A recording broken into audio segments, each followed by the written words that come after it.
All right, cool. Let me just. All right, so everyone just chime in. Just the whole yeah, exactly. In the road, we are DualSense, DualShock. Oh God, Dual. you're definitely not our ad voice. If we ever add like those ads, that I'm starting to see like a lot of I think a lot of Pierce has ad like in the middle of her videos the Manscaped stuff. Yeah, it's I was like, Walt, you're not doing that voice, man. Get Manscaped with DualShock and Sense. It feels with code Shock and Sense.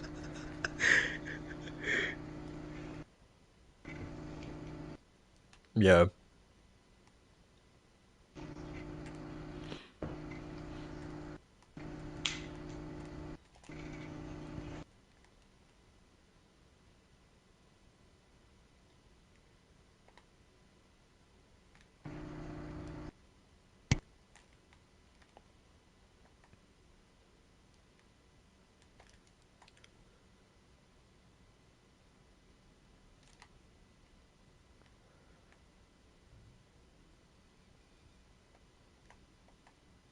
Right. Noted. Right. Definitely noted. Writing that Macho, down. how are we sounding? Also, I don't know if you already did, but if you wanted to tweet this bad boy out. I bet you guys already saved on a draft. And make sure that also it's not tearing or anything on my end. so. Joe, your mic actually might be muted. Yeah.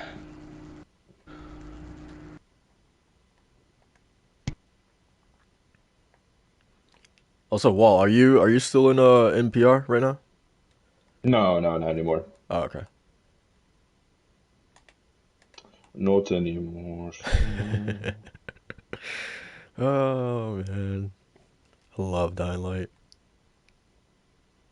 Same. We all know that breakfast is the most important meal of the day. But what are you to do when you find yourself in a rush? You can't imagine.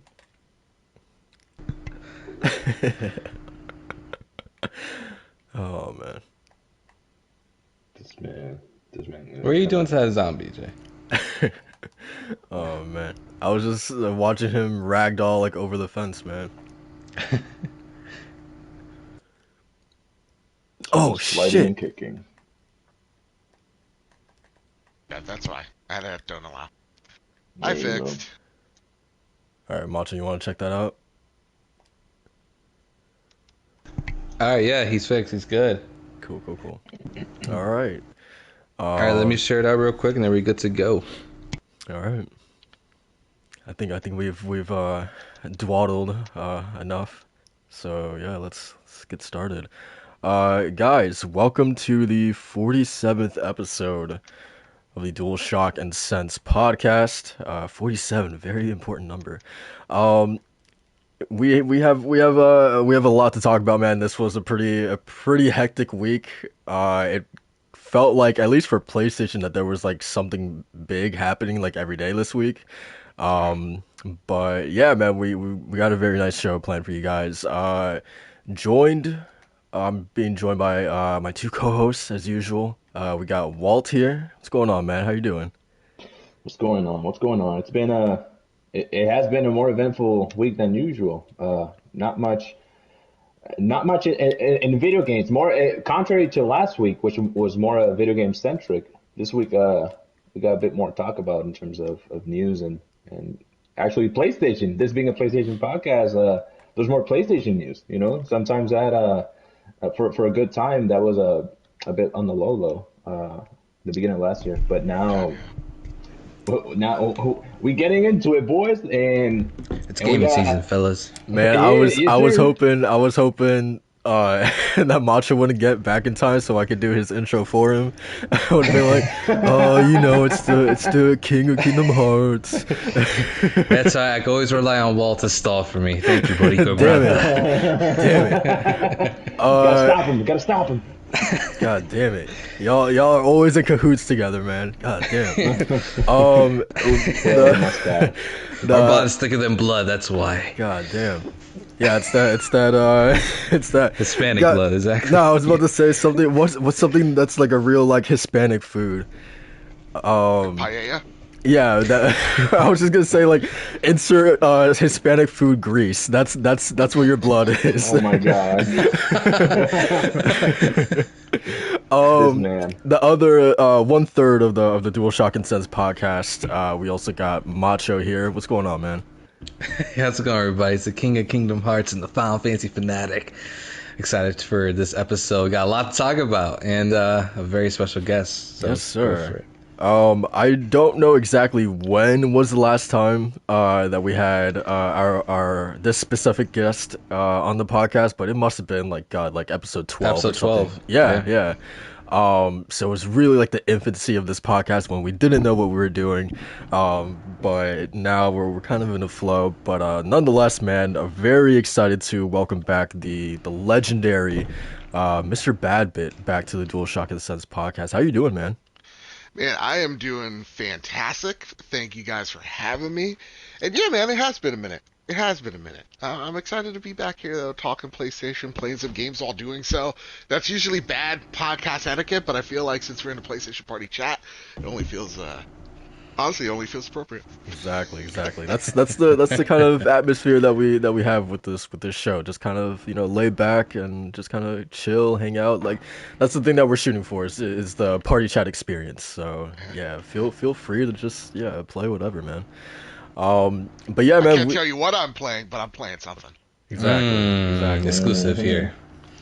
So yeah, we're gonna kick things off by talking about the games that we've been playing this past week. Has anyone been playing anything aside from Dying Light 2 that they want to talk about? Yeah, I've been going through a smorgasbord of games. It's really just been kind of going through 13 Sentinels, Aegis Rim, just kind of busting out that story and the classic JRPG Trails in the Sky, Legend of Heroes. All good stuff, but man, what was the other one I was playing? Oh yeah, Final Fantasy 14.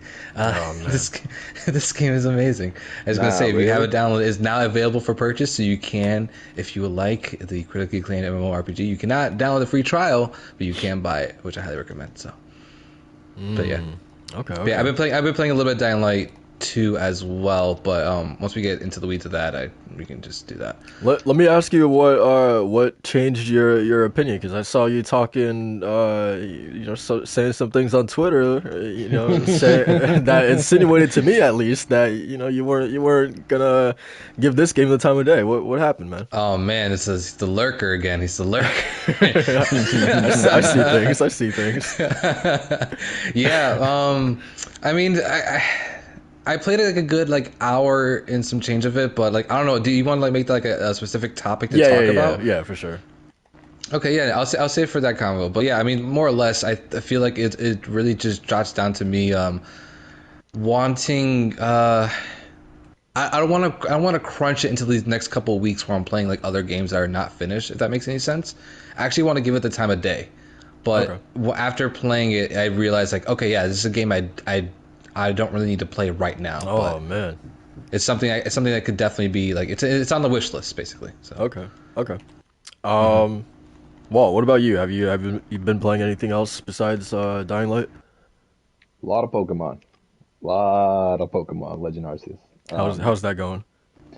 Man, I'm happy that Pokemon used to be, for the last maybe 5-6 years, Pokemon was just a tradition. It was just buy it, beat it, fill out the Pokedex and call it a day. And it was a good experience. It wasn't by any means different, but this time around, man, I'm glad that I can hop on a Pokemon game and feel like I'm actually having a lot of fun with what it offers.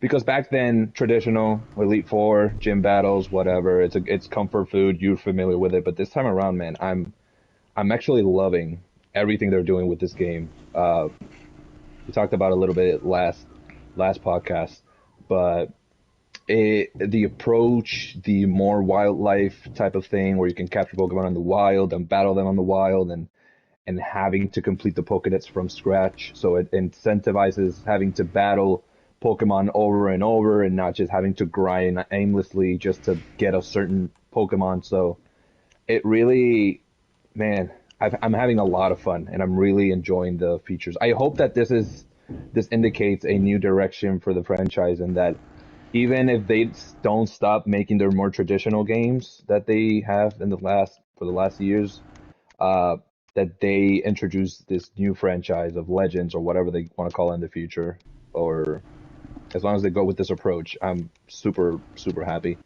But yeah, man, I'm loving it. This is honestly, with the games that I know that are coming out this year, and granted, I can have 10 of these that can be contenders.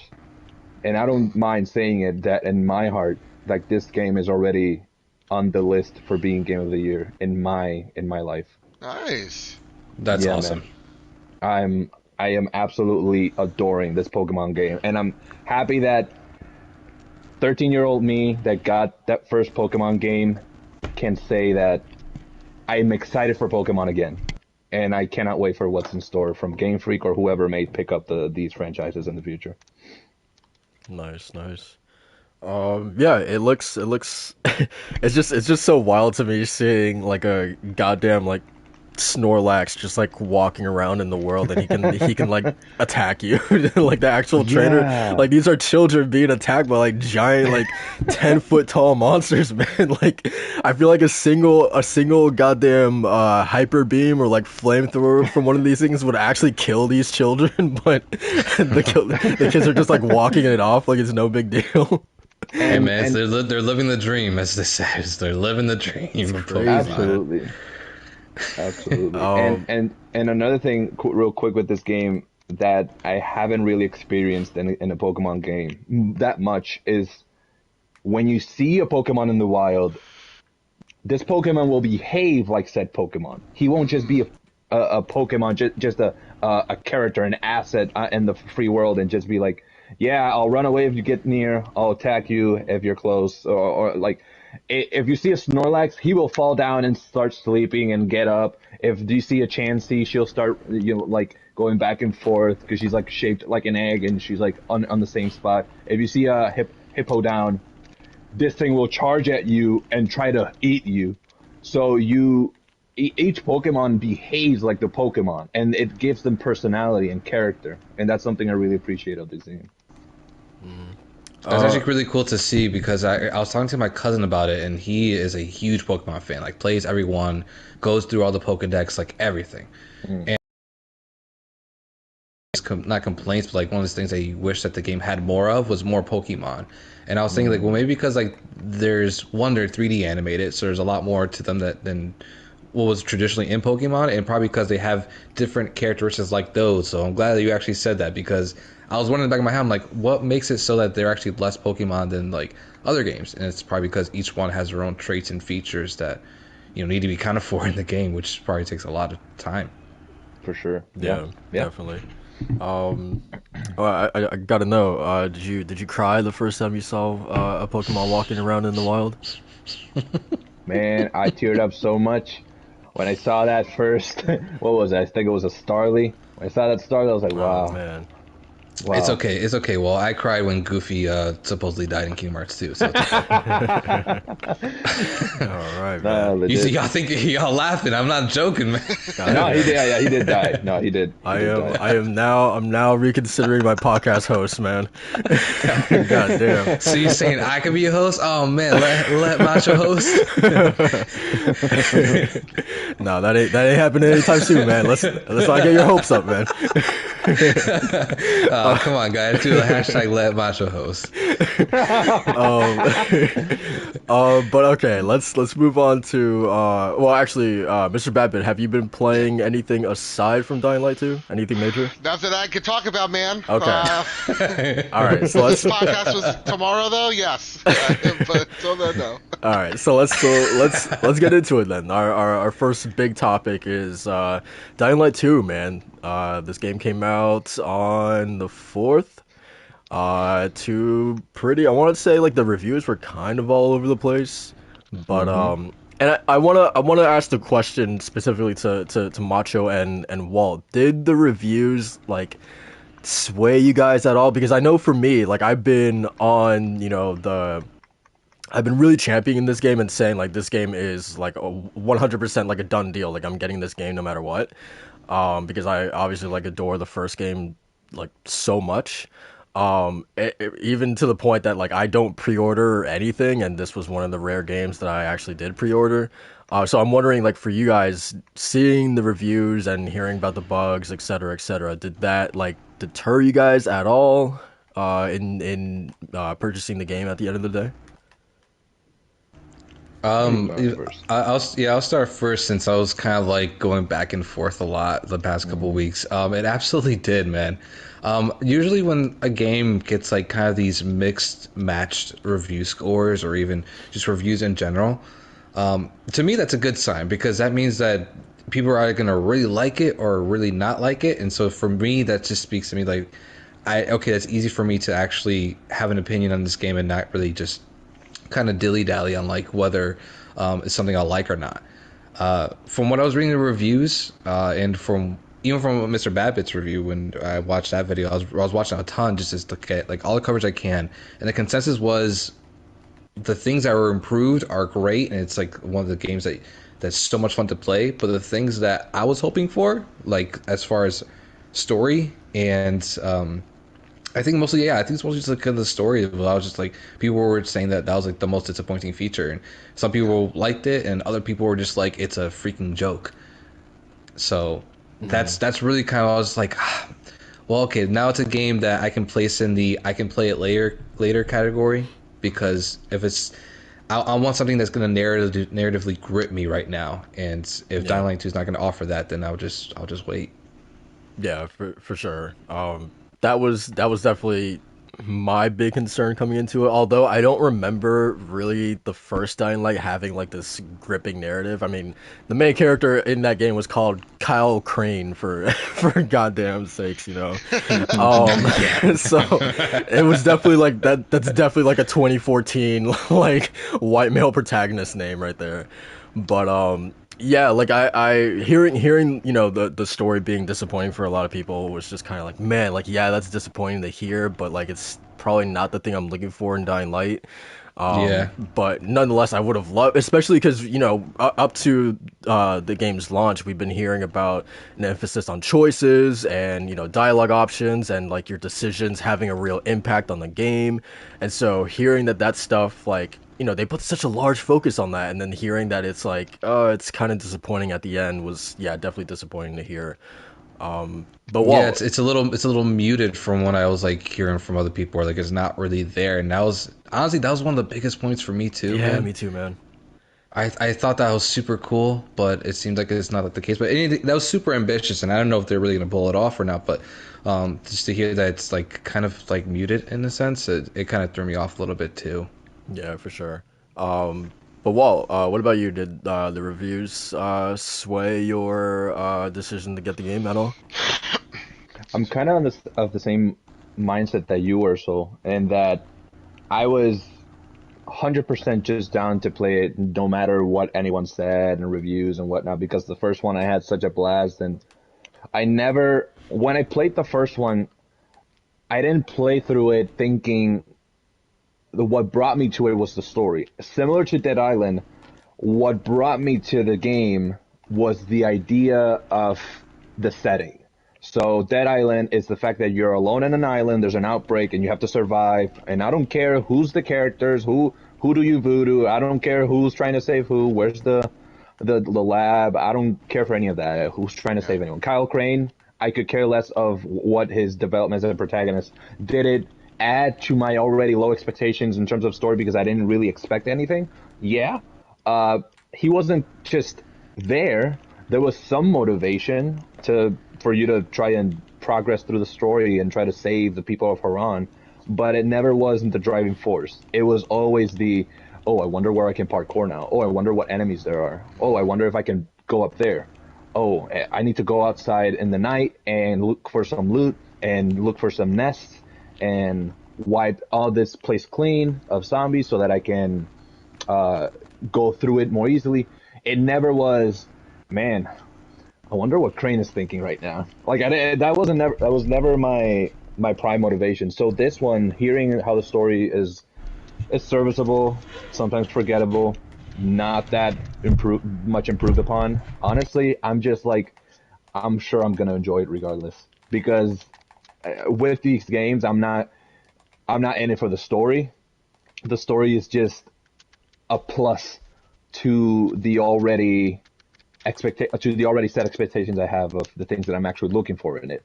Yeah. So like right now, I'm not too far in. I've only met a handful of characters, and I'm already like, okay, I feel you. I feel these characters. I enjoy so far some of the personalities a little bit. They're not just blank slates that serve a purpose. They feel like they live in this world and they've developed relationships with other characters and there's motivation so far. Is it a cookie cutter story? You could say that, maybe. I don't know. I mean, I'd understand if you say it. It's your typical, I don't remember this part of my life. I'm looking for this person, and that's the MacGuffin, his sister. But yeah, I enjoy the journey. This is like One Piece, man. I don't care what the One Piece is. I just care about the journey. I care about what these characters do and the fun, wacky adventures we go on along the way. So yeah, honestly, I didn't. This ain't Last of Us. This ain't something that I went to and thinking, man, oh, what's the next experience? No. I'm just in it for the fun. And so far, that's been my approach to it, man. Yeah. So, MrBadBit, obviously you reviewed the game. What was sort of like your TLDR? What's sort of your biggest takeaway after completing the game? Honestly, it's what your boy just said, man. What he's expecting, that is what this game is. Like, when you get down to the brass tacks, this is just a sub-average, zombie horror survival type of story, right? Like, I'm here, I'm looking for this thing, it's a MacGuffin. Who knows if I'll find that said thing out or not, but there are people along the way that are trying to stop me from finding out whatever I'm supposed to find out, right? Yeah. To me, I mean this, if you're looking for the story, this is not the game. It will never be the game for you. I think when I look at this game's story and dialogue, it's like cringy at times. It's not written well in others. And sometimes the acting is just, I don't know, man. So some of the acting, even by Rosario Dawson, is questionable. So like at times I'm like, is this just a bad script or is this just the direction? The direction. That said, everything else about it is fun. It's good to great.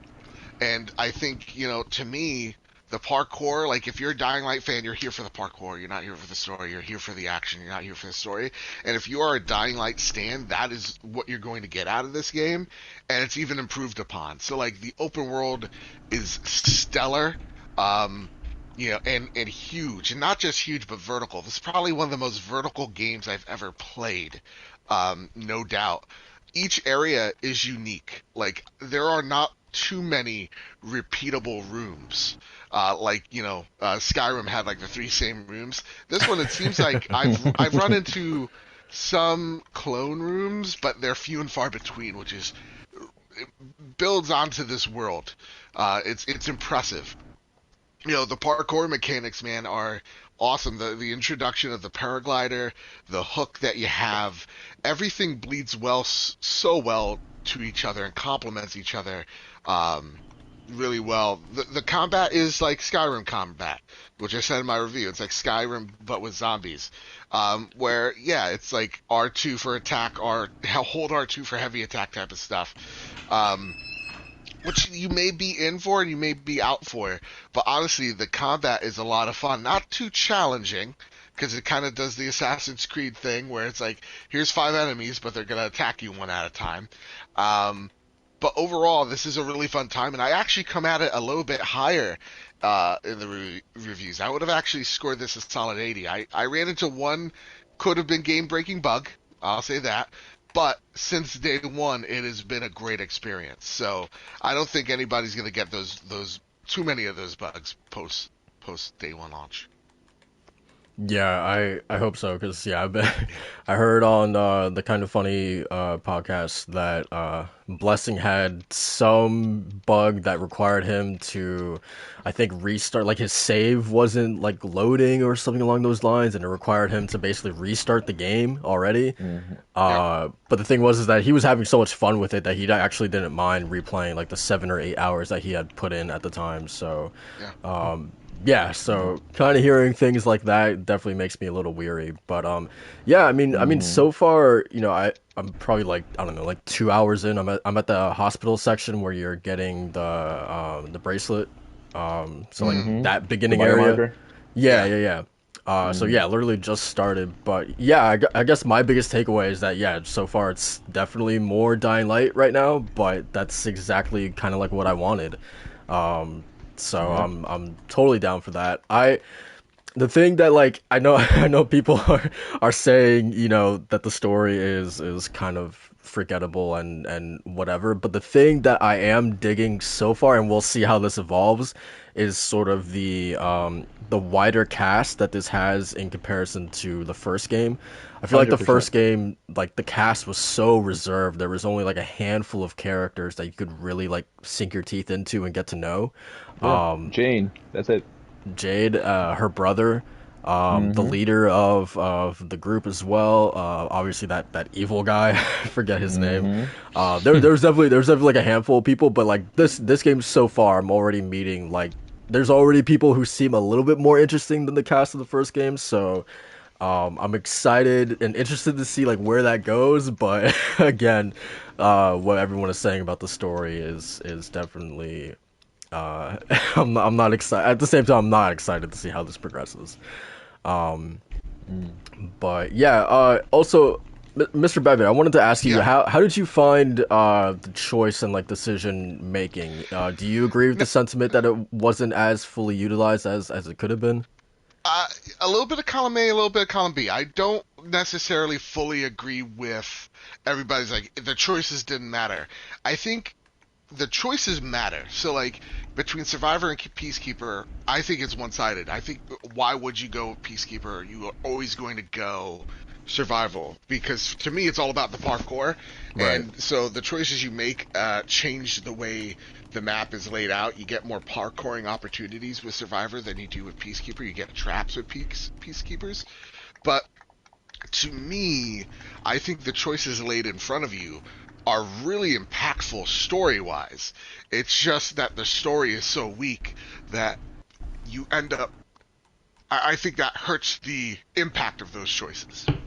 Right. So I'm actually more like, no, I think the choices are meaningful. It's just because the story is not meaningful is what really hurts the overall package. Gotcha. Yeah, that is disappointing to hear because you know, just how much they were really hanging their hat on this idea of decision making and your decisions carrying weight and things like that.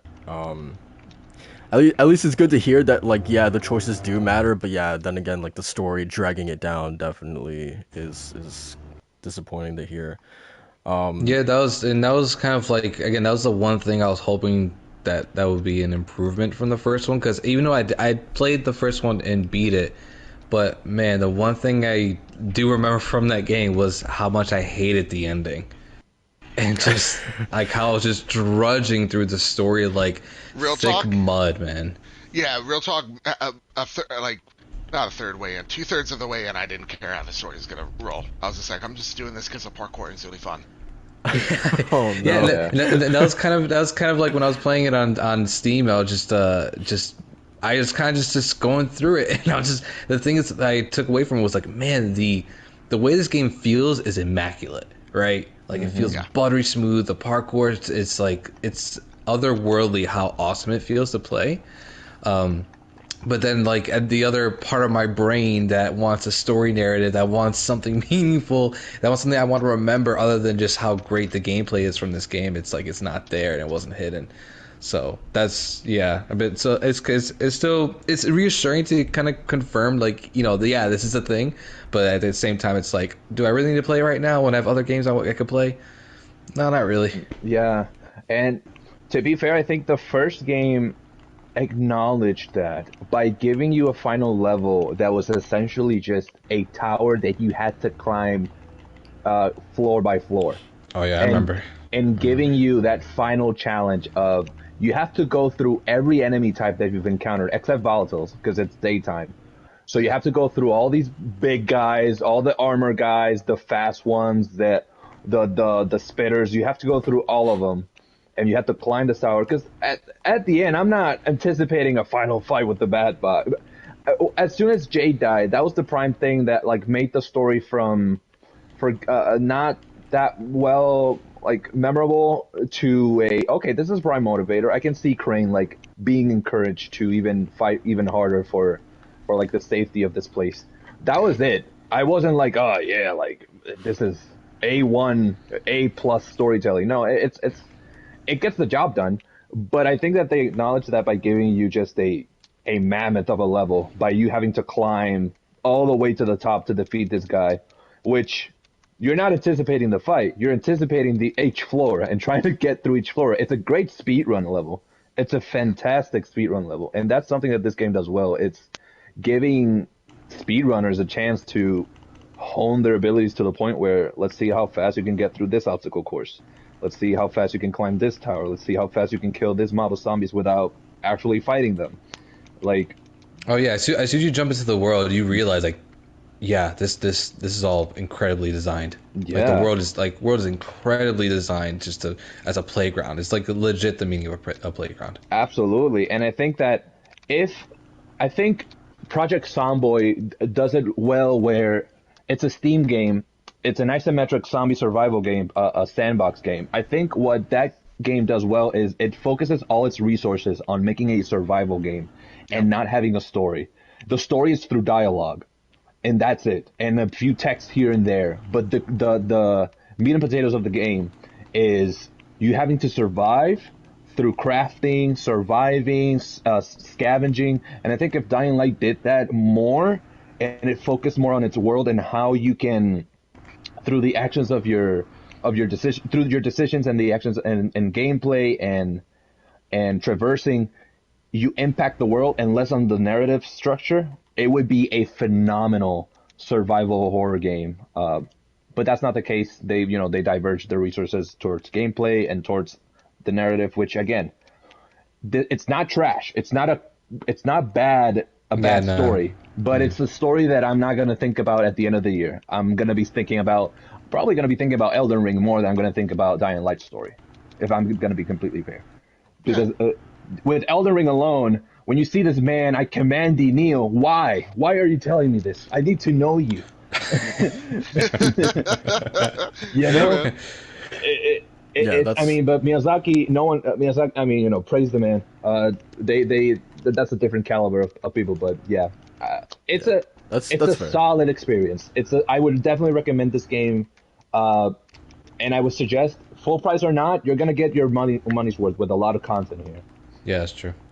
Yeah, that's fair. I think for me, like at the very least, like I did not care one bit about any of the sort of like survivors within the main camp in the first game, aside from Jade and her brother. I think his name was like Rakeem or something. Like aside from those two, I didn't care about anyone in that game. So I hope, like, at the very least, that's all that I really need this game to do, because it's already, through my like 2 hours of playing, the gameplay is already exactly what I need it to be. But at the very least, I just need this game to make me care about people. So that's all I'm looking feel for. Something. Exactly, that's all I'm looking for. You do that, and I'm happy. But yeah, man. Yeah, I think that's pretty much it for Dying Light. Is there anything else that we missed that you guys want to cover before we move on? I would suggest if you have a PS5 exclusively and you're looking for a PlayStation 5 experience that is worthy of your time this month, wait. Don't buy Dying Light 2 and leave room for the mammoths that are coming this year, this month. That's Horizon, Elden Ring, and whatnot that you can actually play on PS5 and have a more memorable experience. And Sifu, and you have oh my God, that was this under the Ollie World. Ollie World, yep. Ollie we have a World. review of that on the Trophy Room YouTube right now. You guys can check out. Nice. Kyle absolutely loved Ollie World. Loved it.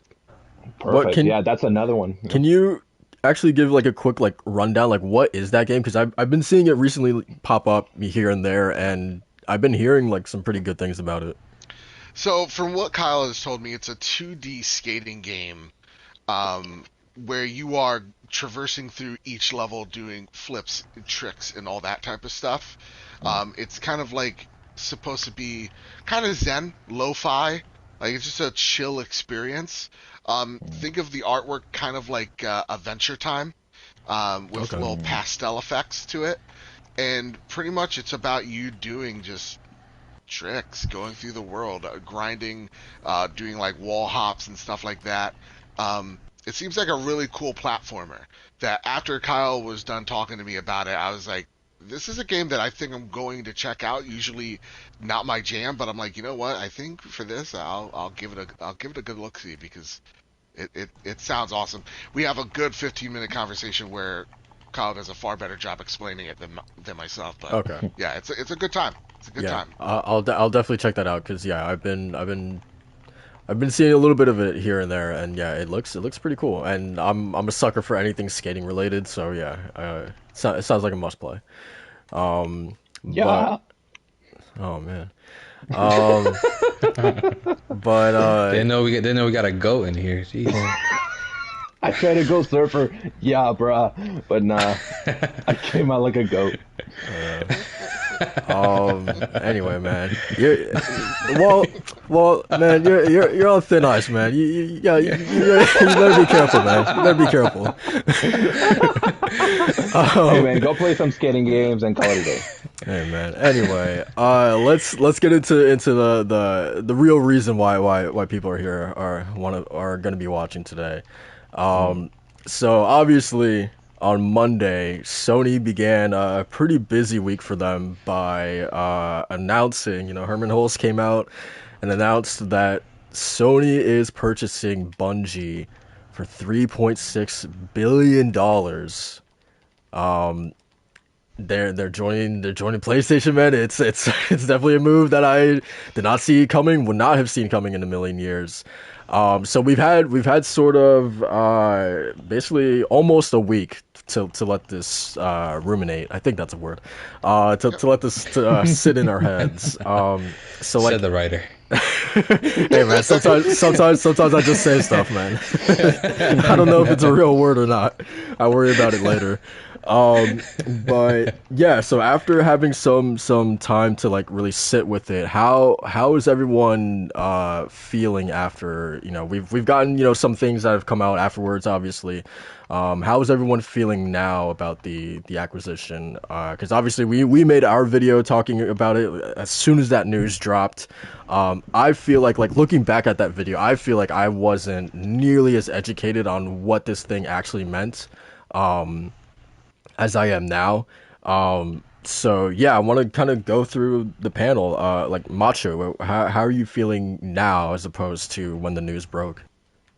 It feels like it's a lot more clear now because I noticed what a lot of people are starting to say that and this now makes sense. Instead of like Bungie joining PlayStation, it's Bungie joining SIE. Yes. Which makes sense on their exclusivity claim and where they're standing with that. So it's definitely is what we were saying before. It's more on the obviously the live service entertainment side than it is more about exclusive game side. To that point specifically, yeah, like I really want to hammer that in because even that was something that I didn't really like truly understand the moment that this dropped, and that's what makes this whole thing so unique, as opposed to all the other acquisitions that we've seen, right? Like this differs in the Housemarque, the Blue Point, even the I don't know, like Microsoft getting Ninja Theory or et cetera, et cetera. It differs in the sense that like Bungie isn't a part of PlayStation Studios.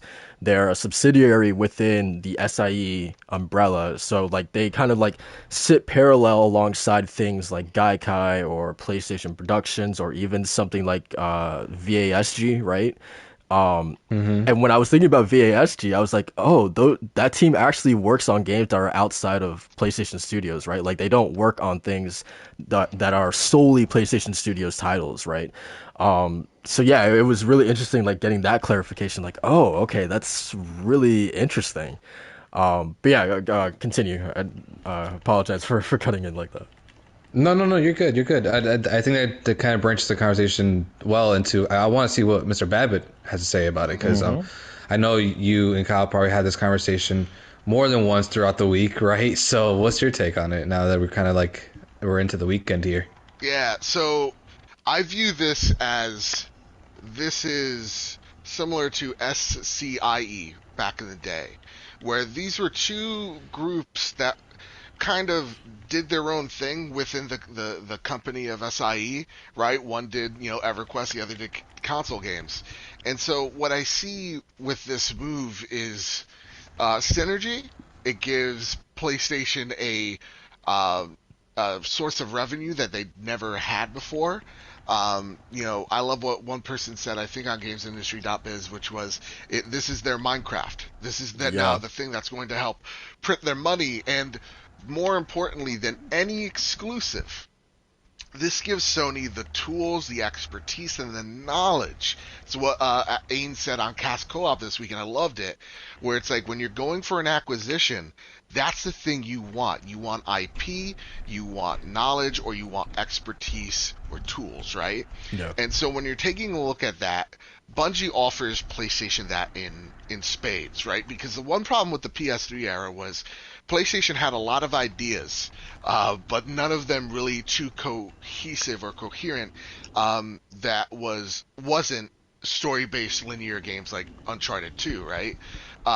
You had Warhawk, and as much as people loved that series, it didn't take off. It had Mag. Remember Mag? Hey, watch your mouth, man. Supposed to be, I'm sorry. I love Mag. All these things that were supposed to be the Halo killer. Right. Halo still Haze. survived. Remember Haze? I remember Haze. I played that game. That game. I remember seeing that cover and going, but yeah, so for me, to me, this move is Sony. First off, I think we're seeing Sony's vision. I'm hoping that next week we don't hear that PlayStation acquired a publisher. What I am very much hoping is PlayStation has thrown whatever money could have been for mergers and acquisitions into their studios. Yeah. They're throwing it into Santa Monica, expanding the teams that are working really well. Naughty Dog, Santa Monica, Bend, all of them, Sucker Punch, Insomniac. All of these games are having sub-teams working on multiplayer experiences, right? Yeah. Like rumor has it, like Insomniac's working on a Marvel multiplayer game.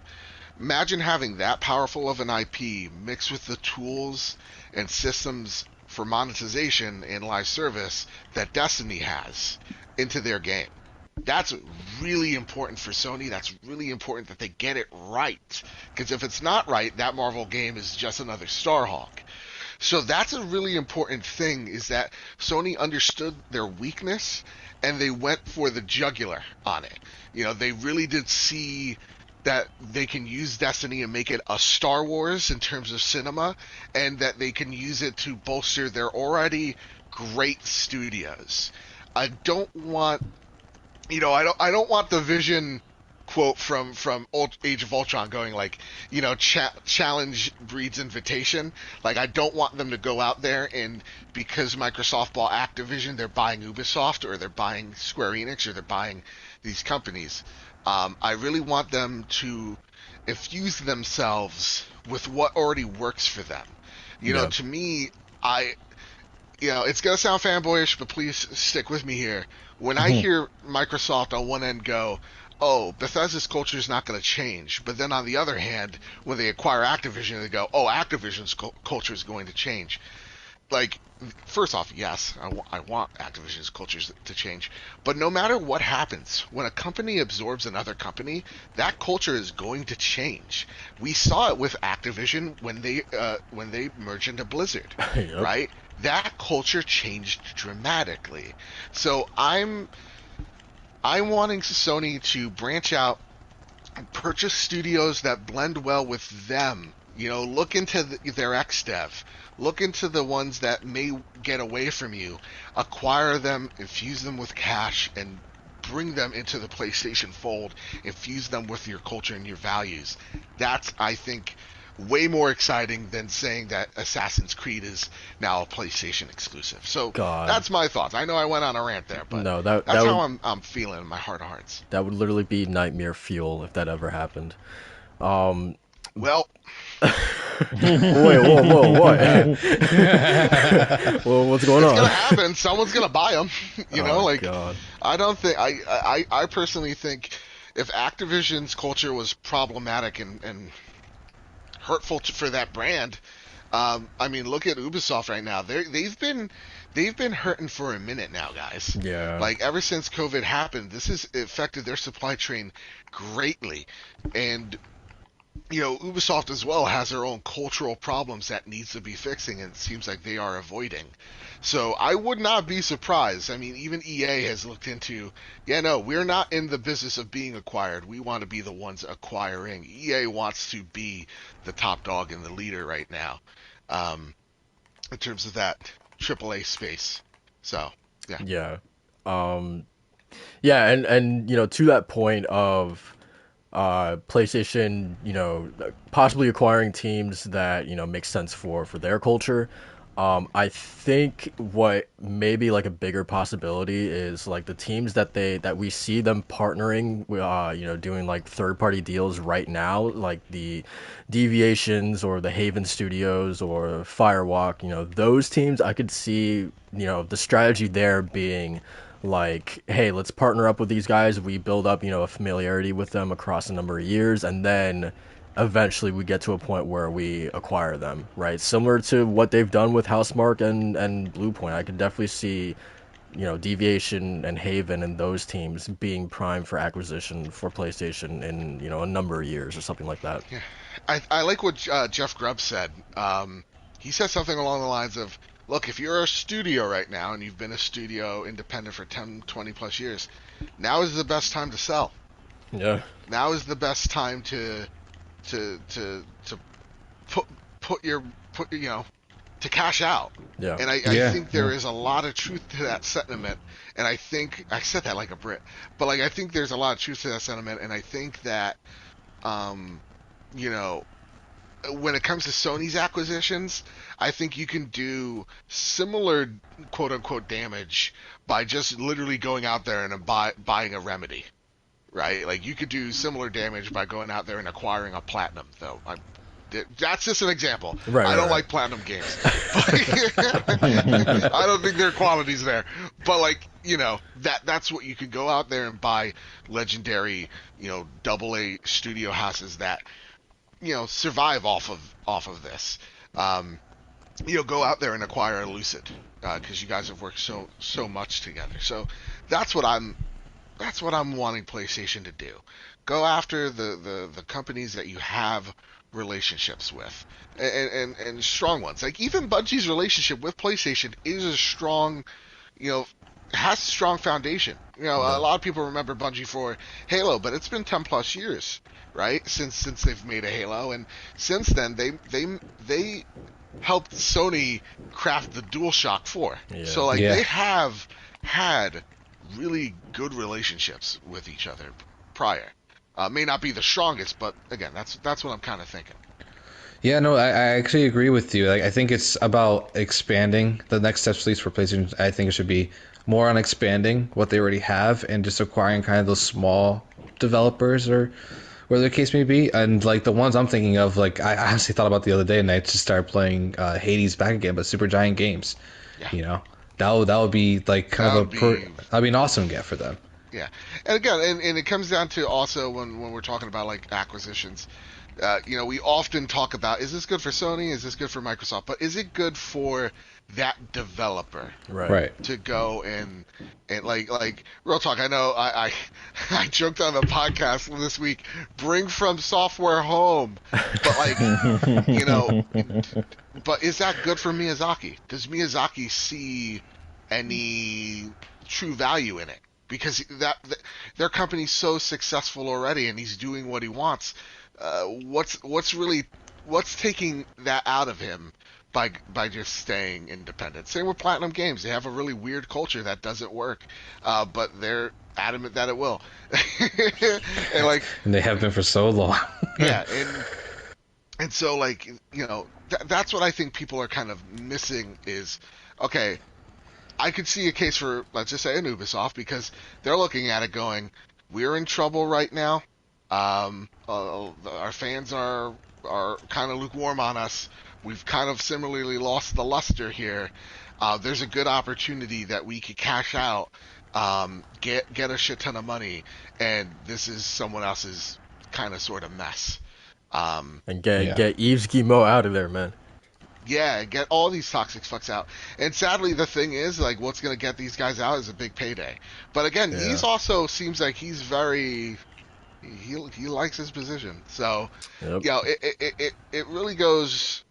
It's going to be an interesting time. The next few weeks, months, and over a year is going to see a lot of companies merging and buying out other studios. So this isn't just like a Sony we're talking about here. We're going to see more things from Microsoft, for sure. Absolutely, yeah. No.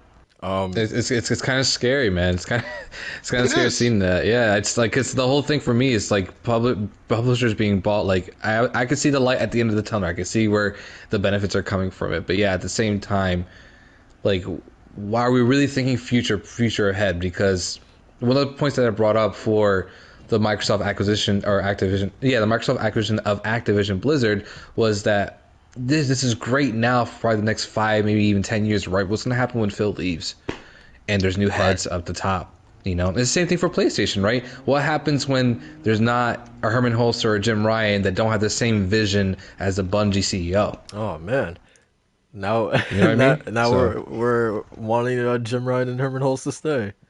Yeah. Listen, he ain't going nowhere, so might as well just accept it. Crazy. But BadBit, you touched on something that I kind of wanted to like dig a little bit deeper into, Sure. And that was just like how does this like affect Bungie specifically? And like we know that they have like big like aspirations, right? Like they want to be this sort of like multimedia sort of kind of entity, right? Like I think you put the comparison to like Star Wars, right? Yep. And yeah, like I totally agree with that because obviously Bungie has expressed their desire to make Destiny into like like a movie or a TV series, right? And obviously Sony having Sony Pictures, they can obviously provide that. And I can see them like expanding the Destiny IP even further with making like new stories within that universe. Like, I don't know, this is just like me spitballing, but like a Destiny racing game, or they can do like an animated series or a mobile game. Honestly, I could see them growing to such a point where they become like a Riot Games, where they have their bread and butter, like League of Legends, but they can also have Arcane on the side. They have League of Legends Wild Rift on mobile, and then they also have that Runeterra spin-off game that they just released. And then they also have like another IP altogether with Valorant, right? Like I think that at the end of the day, that's what Bungie's like true goal is to grow to that sort of level and be something along the lines of like a Riot, where you have all these different things going on underneath like one single like roof or whatever, right?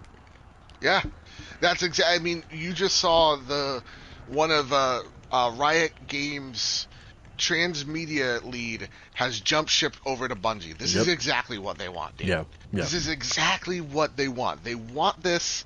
They feel like this is the future of their brand. And to be honest, I think they're absolutely right. I think people see Hollywood going, okay, they ran out of ideas with, books. Now they're gonna probably lean into comics and games, right? Yeah. And that's again, that is the future, man. Like, it's happening.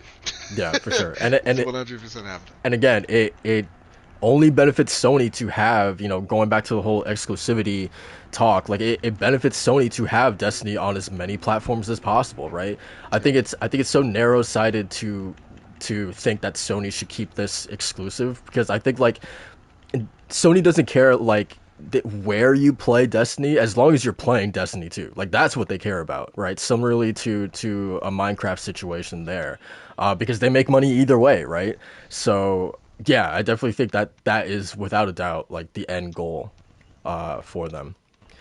But yeah, Macho, what do you kind of agree with this as well? Yeah, 100%. Yeah, I think and that's exciting too, because again, we were having, that's kind of like what one of the benefits that came from the Microsoft Activision Blizzard deal was that now that they're under that umbrella, now Blizzard Activision can actually go forth with their plans that they had for Overwatch, which is a universe I was really invested in when it came out. So the fact that we can have like an Arcane but for Overwatch, or have something for Destiny 2, like a live action sci-fi series, could be really cool, man. I think it definitely divvy up like the amount of content we're getting, and it just overall it just benefits back to, for Sony making their money and putting more of that time and investment into what we care about, which is the games. Right. So Yeah. and we're gonna be seeing that in fruitful times, in the next handful of years. But I actually wanted to jump to Walt, because I want to see what he thinks about all this stuff too. Walt, do you have any thoughts on this, or? In tandem to both 2 points that were made, the culture and the amount of content we're going to get.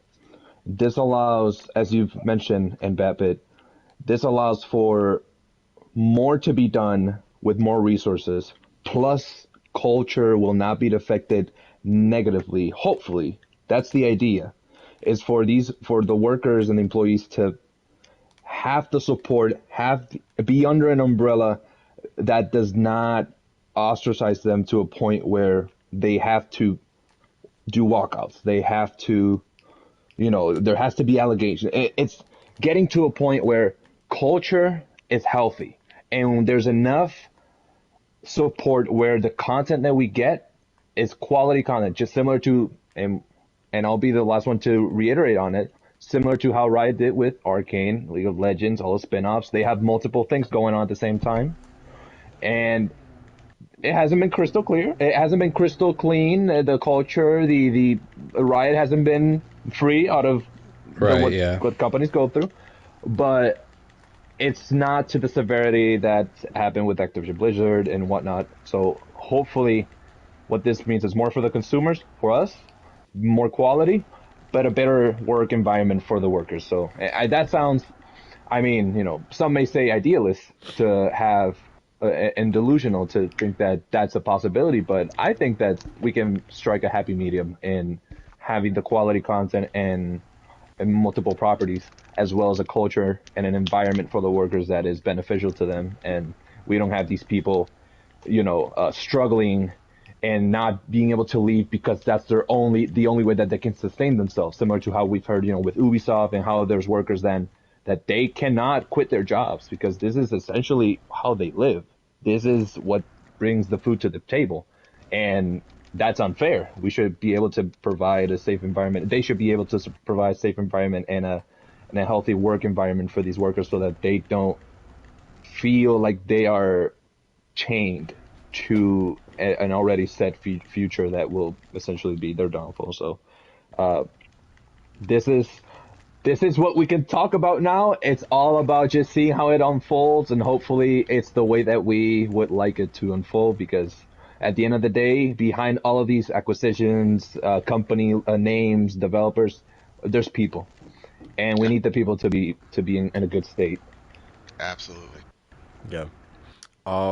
Another kind of point that I wanted to give Sony credit on, sort of like the clarity of like what this acquisition actually meant, because we went through this with both the Bethesda acquisition and the Activision one, where it felt like man, we were really dancing around like, okay, what does this mean in terms of exclusivity, things of that nature.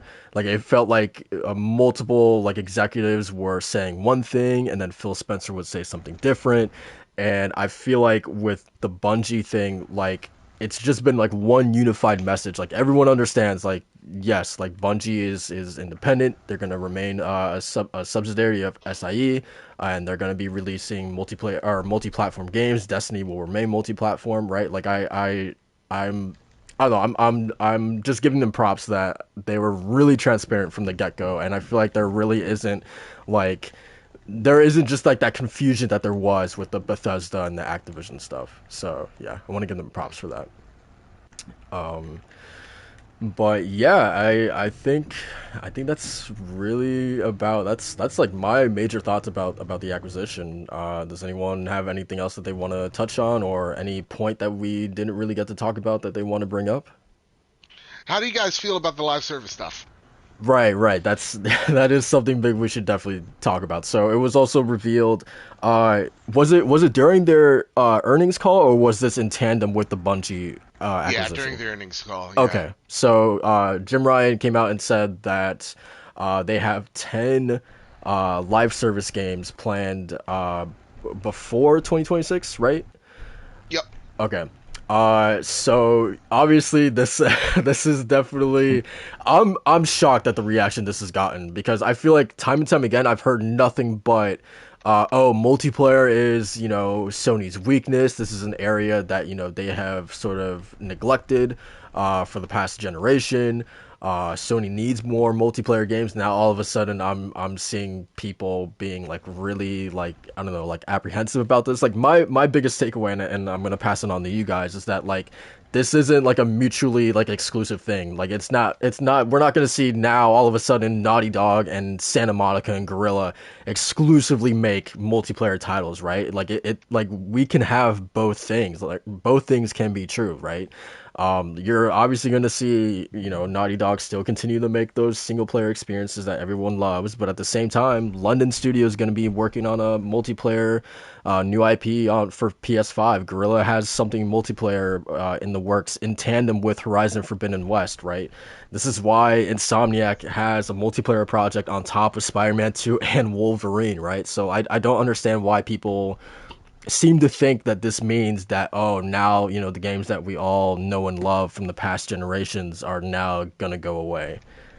That's my biggest takeaway. I don't know how you guys feel. No, that's exactly how I feel. Like nothing is changing here. You're seeing PlayStation add Exactly. talent to their already existing studios. So it's not like, excuse me, like Neil Druckmann going out there and having to make a multiplayer game. No, you literally just saw them going, hey, we're hiring for all these crazy positions right here, right now. Yeah. They're expanding their teams that are already incredibly talented. And again, infusing those people with the PlayStation culture. So that is something that I feel like is missed on a lot of people. You're still getting your God of Wars, your Horizons, your Uncharted's, whatever, but you're also getting new experiences out of them in the multiplayer ring. And again, fusing that with Bungie, fusing that with Destiny's architecture is going to be detrimental to the way that those games perform after the fact. So this is nothing but great news from what I'm hearing. Yeah. Because this is exactly what I kind of want to hear. PlayStation knows their issue. That is multiplayer. Yeah. Xbox knows their issue with it, which is single player. And they are both fixing those things right in front of us. They're being both incredibly proactive right in front of us. And I think that's missed on a lot of people because of the whole, console war bullshit. And like to that point, and then Macho and Wall, I want to get you guys in here on this topic, but like to that point specifically about Destiny or Bungie and their resources and being able to help these studios. Like I just brought up London Studio, right? It's kind of very clear that they are working on a multiplayer PS5 project that's like a new IP, a AAA new IP. This is the first time that they've ever attempted something like this, and who better to sort of like, ask for advice on something like that to make that development a little less, tumultuous than a team like Bungie, a team that has walked the walk, who has seen the ups and downs of, live services and things of that nature. So yeah, I think for a specific case like that, like Bungie just becomes even more important in that case. But yeah, Macho Wall, how do you guys feel about this specific topic? Well, jump in here. Go for it. This is, give me a sec. Okay, there we go. This is something that it's funny when you see on Twitter how quickly people shift gears, and I don't know why. And you hear then people that don't shift gears criticize. You get tweets like, "Oh, now everyone's a Destiny fan," or "Oh, now everyone supports live service." Oh, now and it's like, why can't we just be supportive of the changes that want to be made for the better? And to your point, so having this would have been worrisome if PlayStation had not done, or SI had not had any moves in regards to any acquisition or anything related to any company. They just went and said, "Oh, we're making 10 live service games," and you're like, "Wait a minute." But now that Bungie is involved, it very much comes down to that knowledge. And I remember, I forgot where it was.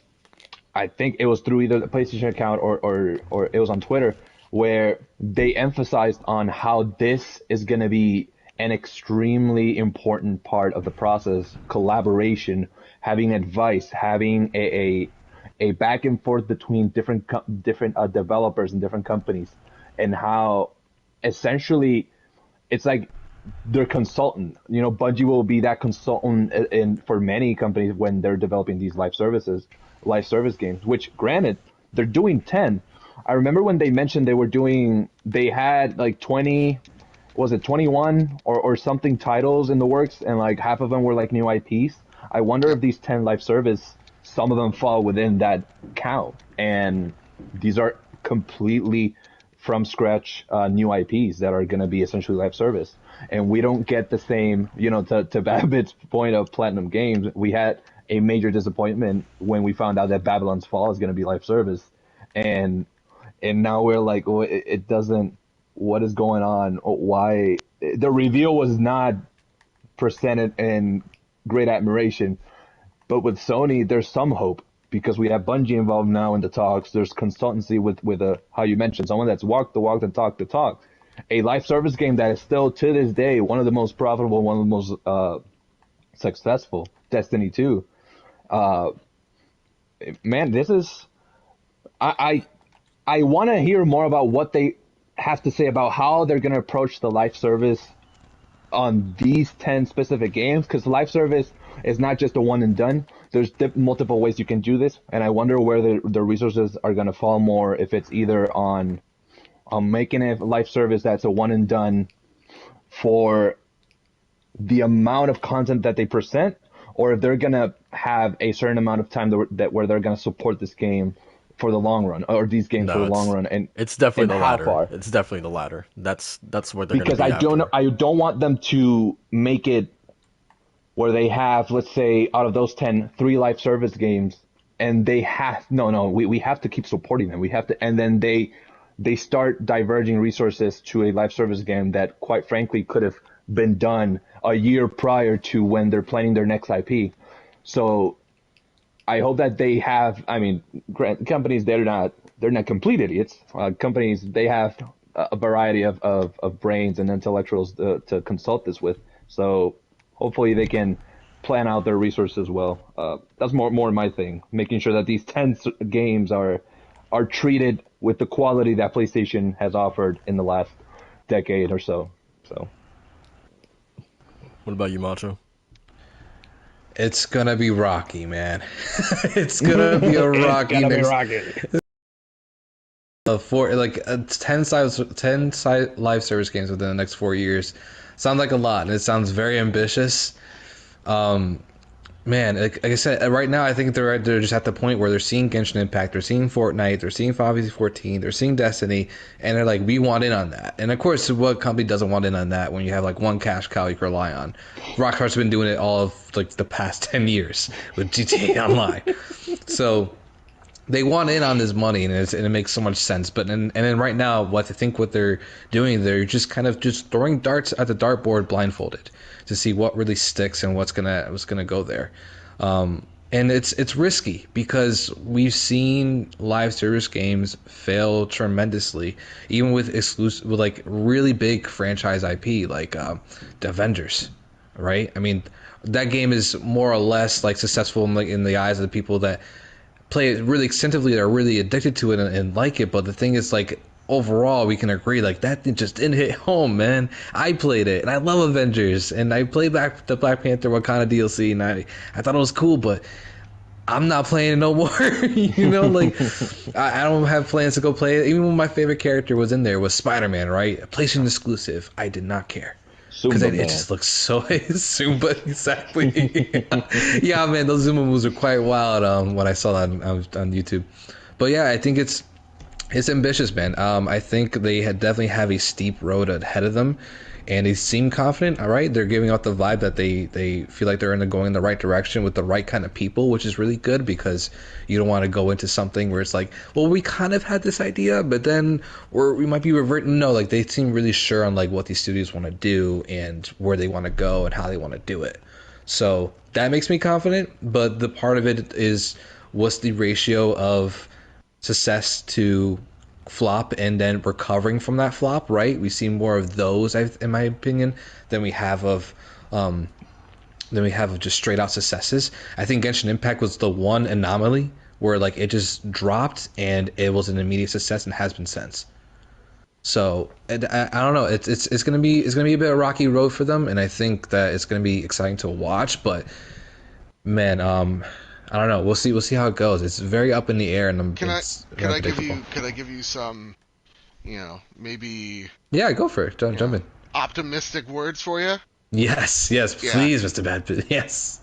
Marvel sucked because for many reasons. Because they didn't make a team from the ground up that understood the right. So, you bring Crystal Dynamics in, that's known for single player games. You don't have a system that is that they're familiar with.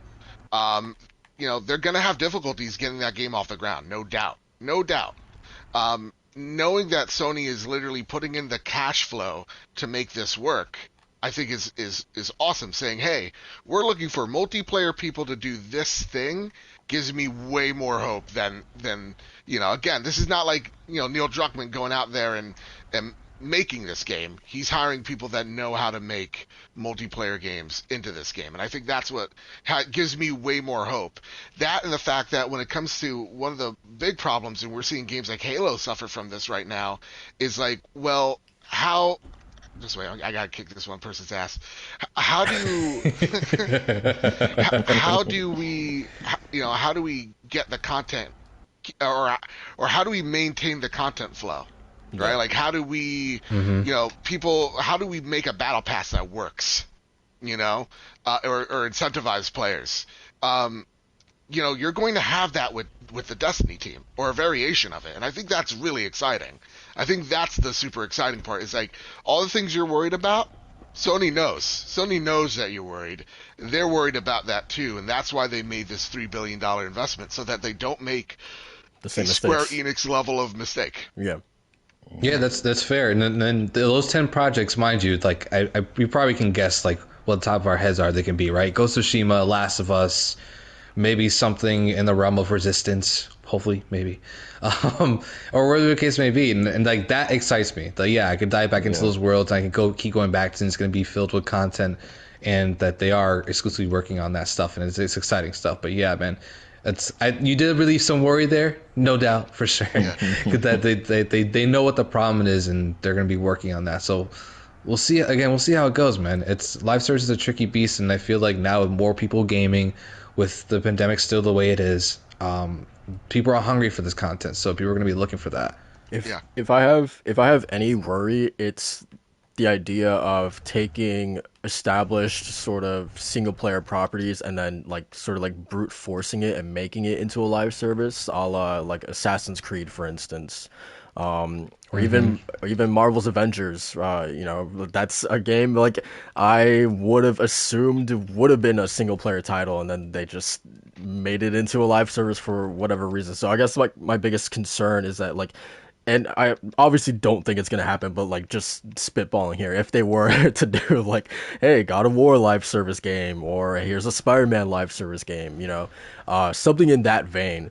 But I don't think that's gonna happen because like if we do sit down and actually think about like what these 10 live service games are, I feel like we could easily actually figure them out, right? Like we know Twisted Metal is something that's happening. We think Gorilla is making something in the multiplayer space. I mean, think about this for a sec. Think about this. They've dipped their toes in it, and we've liked it so far. Like Ghost of Tsushima Legends, people legitimately like. The problem with it, not enough content to it, because they're throwing it out there going, you like this? Yeah, right? yeah. Factions. How many people are jonesing for Factions 2? Me, Right? me, MrBadBit, me. Right. That's me. Right. Neil Druckmann can't walk outside without someone asking for it. Exactly. Neil, why the golf club and why multiplayer? So, like, these teams have some experience in it already. We've liked it so far. We're just uncomfortable with the fact that we know what makes Sony really, really good. Yeah. And we remember the PS3 era. But I would also say that PlayStation also remembers the PlayStation 3 era. Exactly. So, the reason why they're doing this, guys, is because these IP are no longer safe. Yeah. Like, who knows what's going to happen to 2K in a year or two? You know what I mean? They need that constant revenue source, and they need to protect it. And that's what we're seeing here right now. So, again, don't be afraid. Everything's going to be okay. Yeah. And Everything's going to be A-okay. And again, it's something that you said at the beginning of this conversation, is that this is just additive, right? It's not taking anything away, right? It's just adding further variety to an already like pretty stellar lineup, which I'm totally down for. Yeah, I'm glad that you guys hit home on that, because that is the one thing. It's not taking away anything. It's definitely adding, which is better for us, right? We're coming home from on our PlayStation consoles or wherever we're gaming on, and we can always expect something to be there for us when we want it, which is always a nice little comfort food for us gaming. Yeah. Fanatics. And it's going to be a constant revenue stream for them, right? And they just really need like one of these things to hit, and that will be able to essentially fund like the next, I don't know, like Horizon Forbidden West or a project like that, because those games are getting so much more expensive. So yeah, that's how important like these games can be for them. But yeah, do we? This is just like a question that I had. Do we count Gran Turismo 7 in that 10? I do. Yeah, you can. Yeah. Okay. All right. I do. Yeah, that's a game that just screams live service. Yeah, Right. for sure. Those Okay. fucking car dorks are going to be all over it, man. You're not wrong, man. You're not wrong. But I already yeah. see people buying like all the equipment for like their GT7 seats and the wheels and And don't all get that me stuff, wrong, I'm you know? jealous of that shit. I wish I could have that type of disposable Same, income. man. Same. You know? Same. I do want a racing wheel for Gran Turismo 7, but I know after a week it's going to be fucking somewhere in my closet. Yeah. You know? For me, I'm just like, I'm gonna sit with it on the couch and the wheels on my lap. I'm like, I can just do this outside. Yeah. But you know what? Gas is expensive now. You know? Yeah, that's true. That's Yeah, true. and the fact that you may actually break your goddamn spine when you crash into something. You don't have that worrying in GT, so. But Macho, that's the equivalent of why would you play FIFA when you can play the sport? It's true, man. I'm I'm sitting down, I'm unathletic, playing. I got asthma. that actually reminds me of, God, I wish I had saved this clip, but it was like this Korean, I think, GT player, and he was like in the full goddamn like car seat and everything, and he was just like, just doing like a normal track race, and he crashed into something, and the reaction that he had, he like jumped out of his seat like he actually crashed into something in real life, dude. It was the funniest thing ever. It's immersive, man. Yeah. But yeah, in terms like back to the 10 live service games, Sure. like we know like Haven Studios is working on something in that vein. Firewalk, Deviation Games. We talked about Twisted Metal. GT7 we can add. That's 5 right there. So yeah, I'm really curious. The ones that we don't know about that haven't been revealed yet. Like what are those? I still think one is Ghost of Tsushima and the other is going to be Last of Us Factions. You think they're gonna do like a Ghost of Tsushima like side multiplayer game? Oh yeah. Yeah. Dude, a Legends Standalone multiplayer game for sure. Yeah. It's not Legends. It's to BadBit's point that Legends just had little content, but what was in there was solid. Was solid as you can get with what Ghost of Tsushima did, introducing 3 completely different styles of play. With you had an archer, you had your shinobi, you had your healer, you had your samurai. It gave me the feeling that Destiny did when a raid was released, where you could get with your buddies and do a level that required all 4 of you, similar to how GTFO does on PC, where you need these 4 people to actually complete an objective.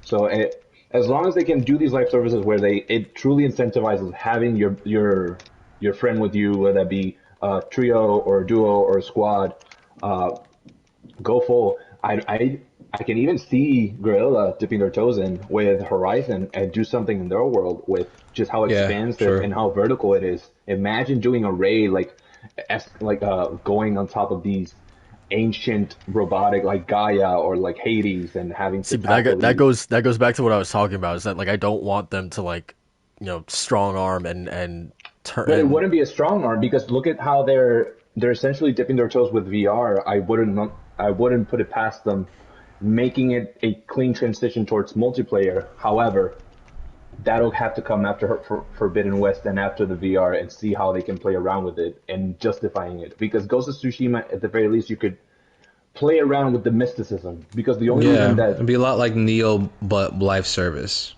Exactly. But we'll see what they do. Yeah, for sure. Guys, this guy's kicking my fucking ass. I can't say who. I can't say what.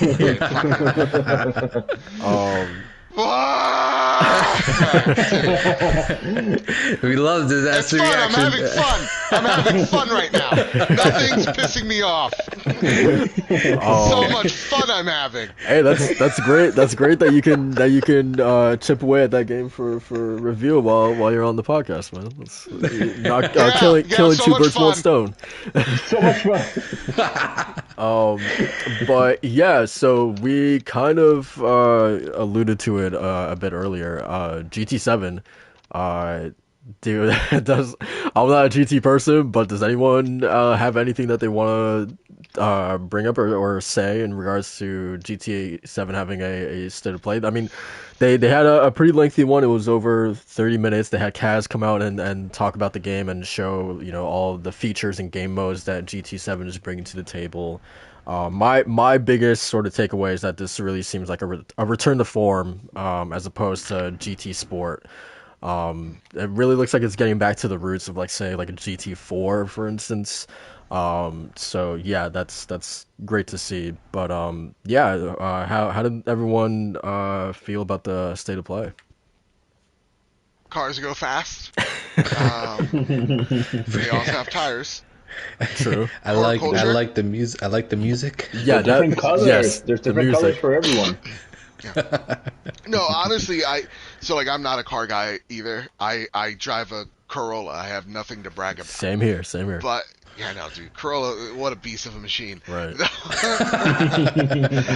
That's my question. I'm seeing BMWs. I'm like, can I drive my Corolla? Like, I just want to drive my Corolla. There's something about it.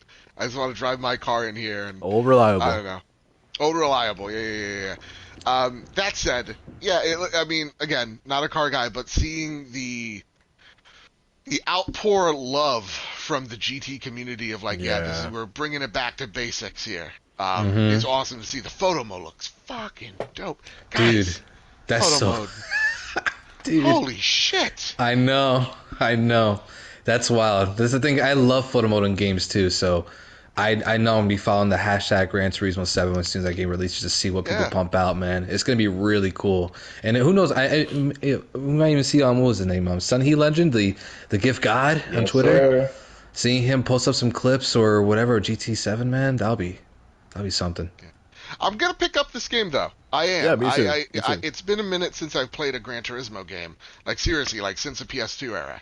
So I'm like, nothing but net for me here. So because I'm just excited to see what's evolved from this game. That being said, I think Forza looked a lot nicer.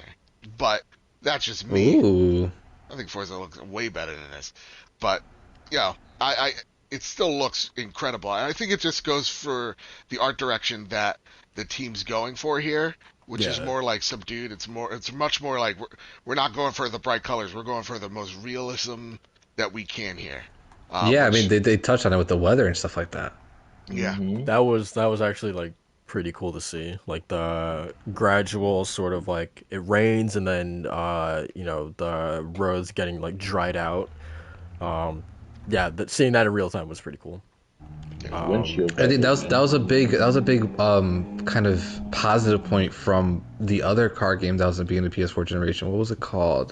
Drive Club. Oh, Drive Club. Drive Club, yeah. Rip. It's such a basic name. I did not remember that.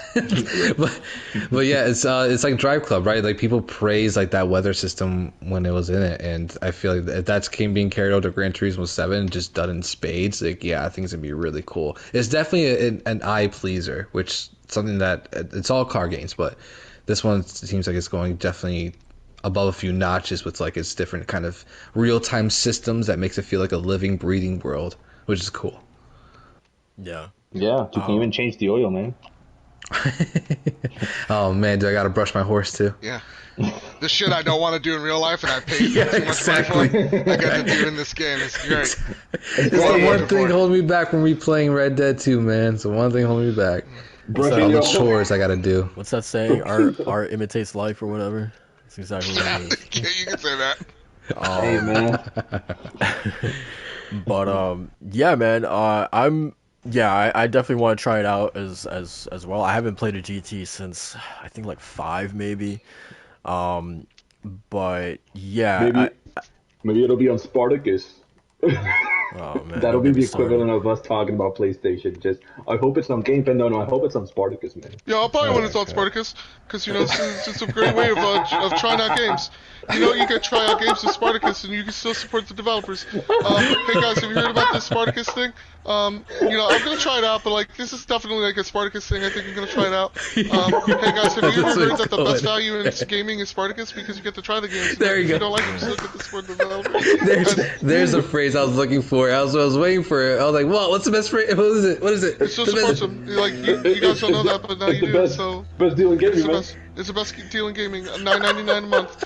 Phil Spencer will personally shake my hand and love me like the son he never had or something. This man is like Twitter incarnate right now. Going off right now. It's like having people. At Aaron Greenberg. Oh my god, guys. I've no. played this game on Game Pass. It's so incredible. Have you guys seen it yet? It's called... I got so tired of it. I get it. Game Pass is great. It is the best deal in gaming. You don't have to remind me every 2 goddamn seconds to put it. You've got to tell me the name. And the cool thing is you could get it on sale if you want, because sometimes they give it for $1. It's like, shut up. People gotta realize, some of y'all are just doing... Y'all are doing their... marketing for them. Marketing for them. It's like speaking for Square Enix. And they're just sitting back. They're just sitting back, laughing, man. Which, by the way, BadBit, I don't know if Macho told you about it. Macho, why don't you tell him about it?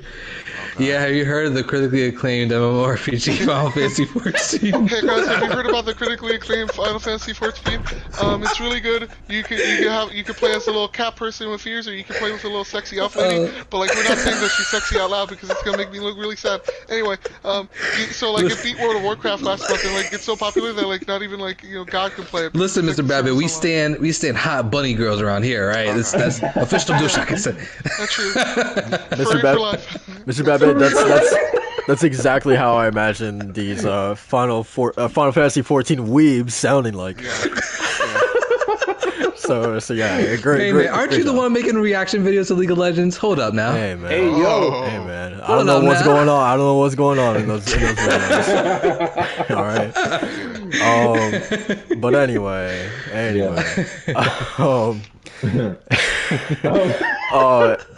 Man, how do I even like reel in this conversation back to GT7? I got you, because I think we're still talking about GT7. So Yeah. The last thing I wanted to bring up was the DualSense. I'm really excited to that's the game that I'm really excited for DualSense integration. See how that works. But Oh yeah. But yeah, so yeah, that's GT's state of play. Also got a bunch of previews, so it's nice to see that like it's seemingly that March 4th date is set in stone. Even though it hasn't gone gold yet, I'm feeling pretty confident about that.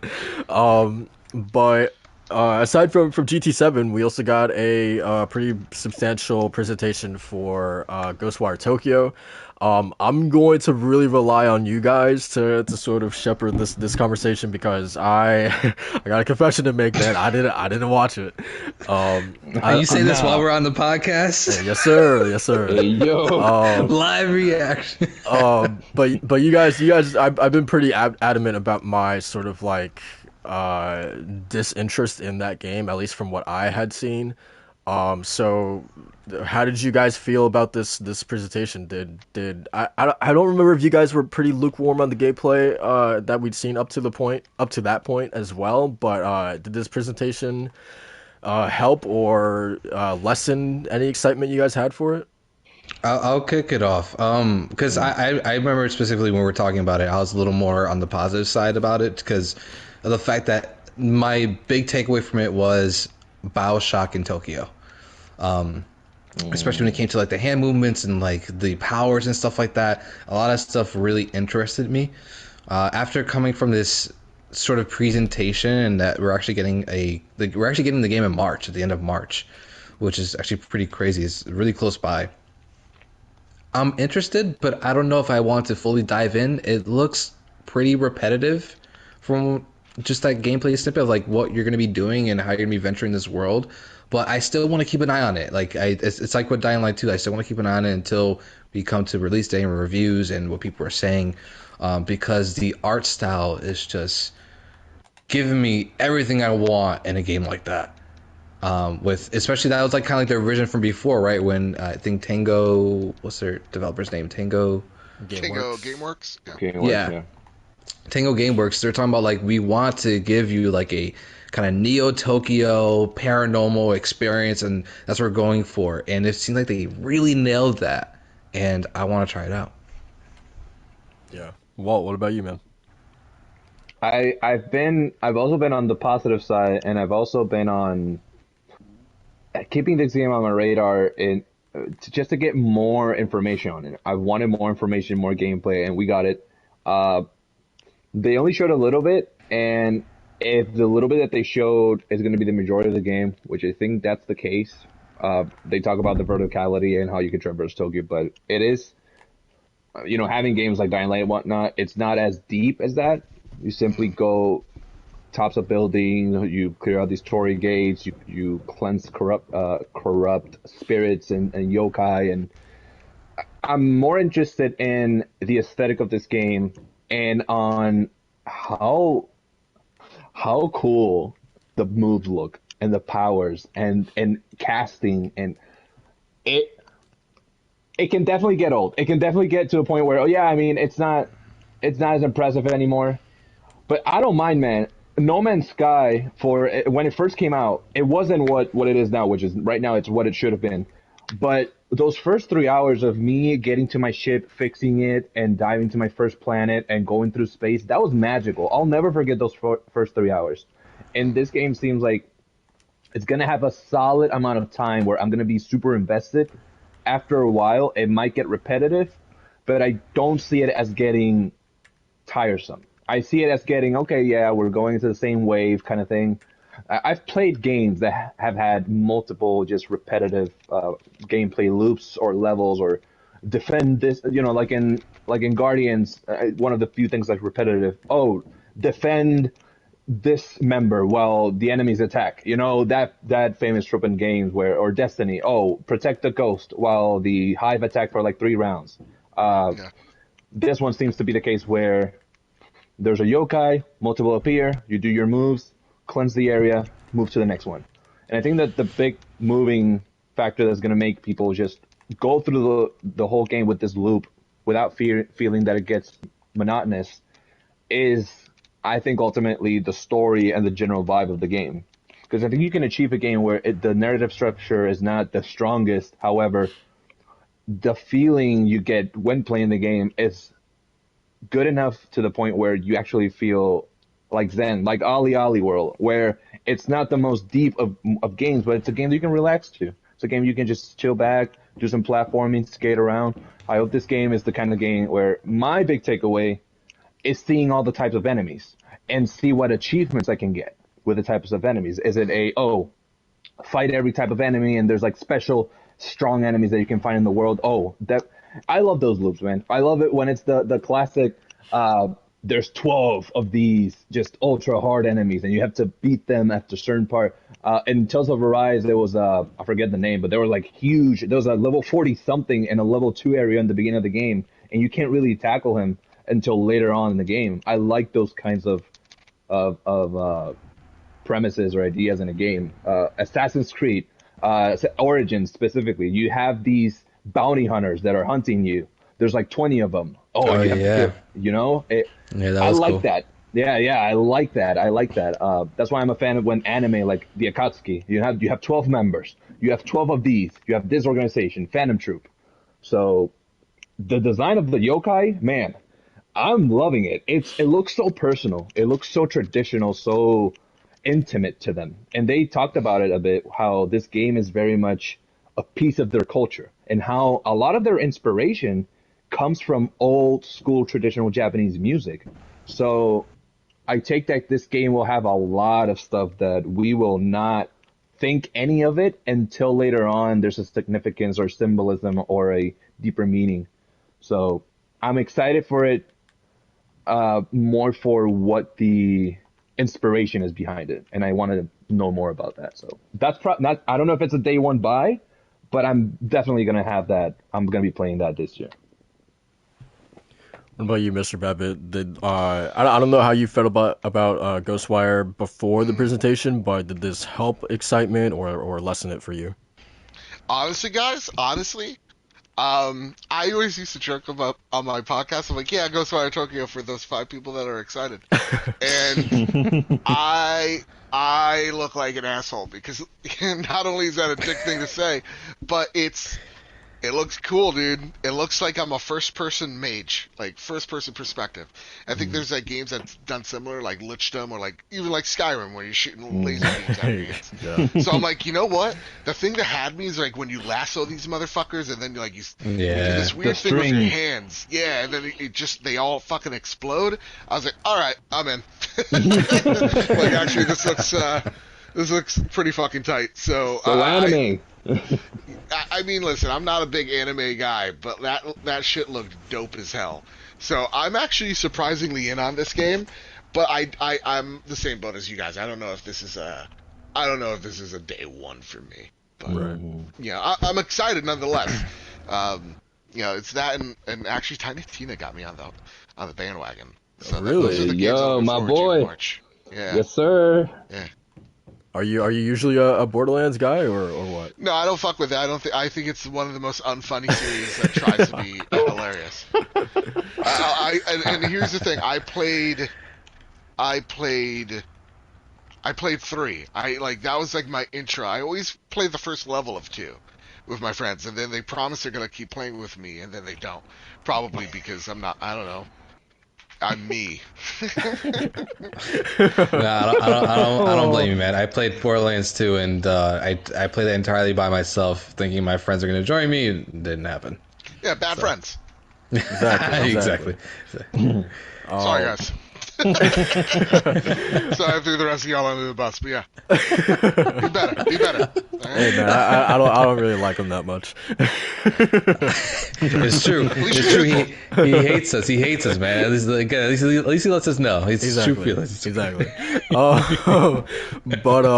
Yeah. So I'm actually very like surprised that the game is coming out like so soon. Because it went dark for a really long time. I feel like, and yeah, I like that they're just kind of like boom, like it's coming out in March. So that's pretty cool. Yeah, I really hope the creator, the director for this game, forgive me for forgetting her first name, but I think her last name is Nakamura. I just read like an Icky, was it? Yeah, I just read like not an op-ed, but I read like an editorial based on like on her journey of becoming a game developer. It's incredible, and the reasons why she left is just it makes so much sense why she had to bow out from the project and what was going on there. And I highly encourage people to read it. It's on Game Informer if you want to go check that out. Like basically the mind behind Ghostwire Tokyo and why she's not there anymore. But it's just hearing kind of Ikumi, my bad. Okay, yeah, thank you. Well, it's just hearing her journey and like seeing. I'm hoping that Ghostwire Tokyo, the way it is now, it still has what she had in mind for her vision and kind of like her DNA in that game, because she left it after 4 years, which was like something she said that was very hard for her to do, you know, because she literally just kind of went through the grind of becoming a game developer and eventually ascended to this game director position for this vision that she had. And it seemed like this game is really trying to stay true to that, which I think is really commendable. So when it comes out, I hope that it's true to form and what she wants, and people really vibe with it, because I think this game is going to do well. But we'll see how it goes. You know, we got a couple months, and it's coming out during the time where things are coming out, but also like we can kind of rest a little bit into April. It seems like, so I feel like people can jive with it. Dude, come April, I'm still going to be playing Elden Ring. I'm going to be playing that game so much. Oh man, I know. I'm super excited for it too, man. Yeah. But yeah, all right. So that's Ghostwire Tokyo. I guess the last thing that we can talk about before we start wrapping up the show is obviously PlayStation just had their earnings call, and they revealed that they amongst the several bits of information that we got from it was that the PlayStation 5 has sold through 17.3 million units, right?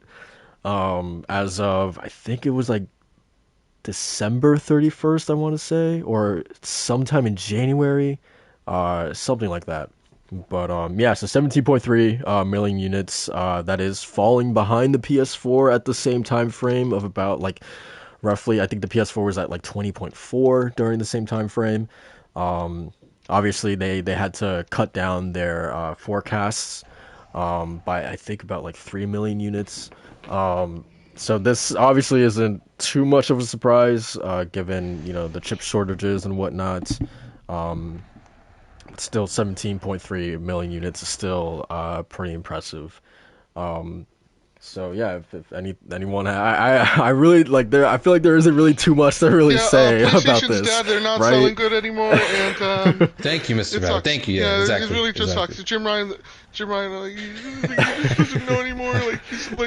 Like he's even there. He doesn't even return my calls. So like I fucking hate him. Exactly. Thank you. He's not like Phil Spencer. When I add him a million times on Twitter, he usually like goes, and then I'm like, oh my god, Phil noticed me, Senpai noticed me, oh my god, he loves me so much. Yeah, something like that. Yeah. Does that drive home your point, Jay? That's what we had to say. I mean, yeah, grand opening, grand closing. That's it. Well, I mean, one of the things I wanted to be, I'll let people actually chime in, but there's one other topic I wanted to jump in. But anybody else that wants to talk about that, I mean, yeah, cool. It's cool. Console sell. Yeah.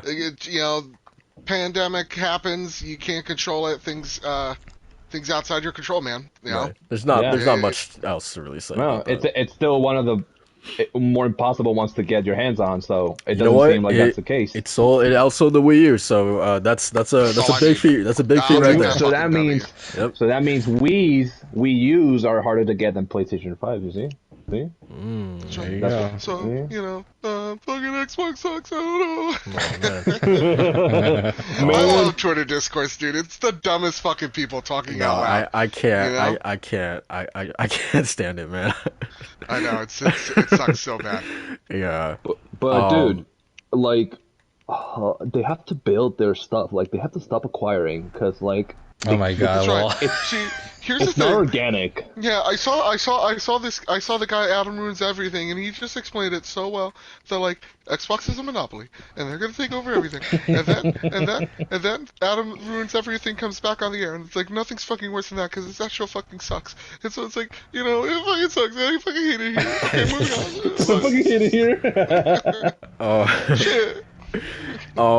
there we actually didn't talk about this with the Bungie stuff, but I wanted to get your guys' thoughts on the incentive or the retention bonuses that Sony is doing, you know, to keep Bungie employees there, right? It's like something like 1.2 billion that's being sort of dedicated to that alone.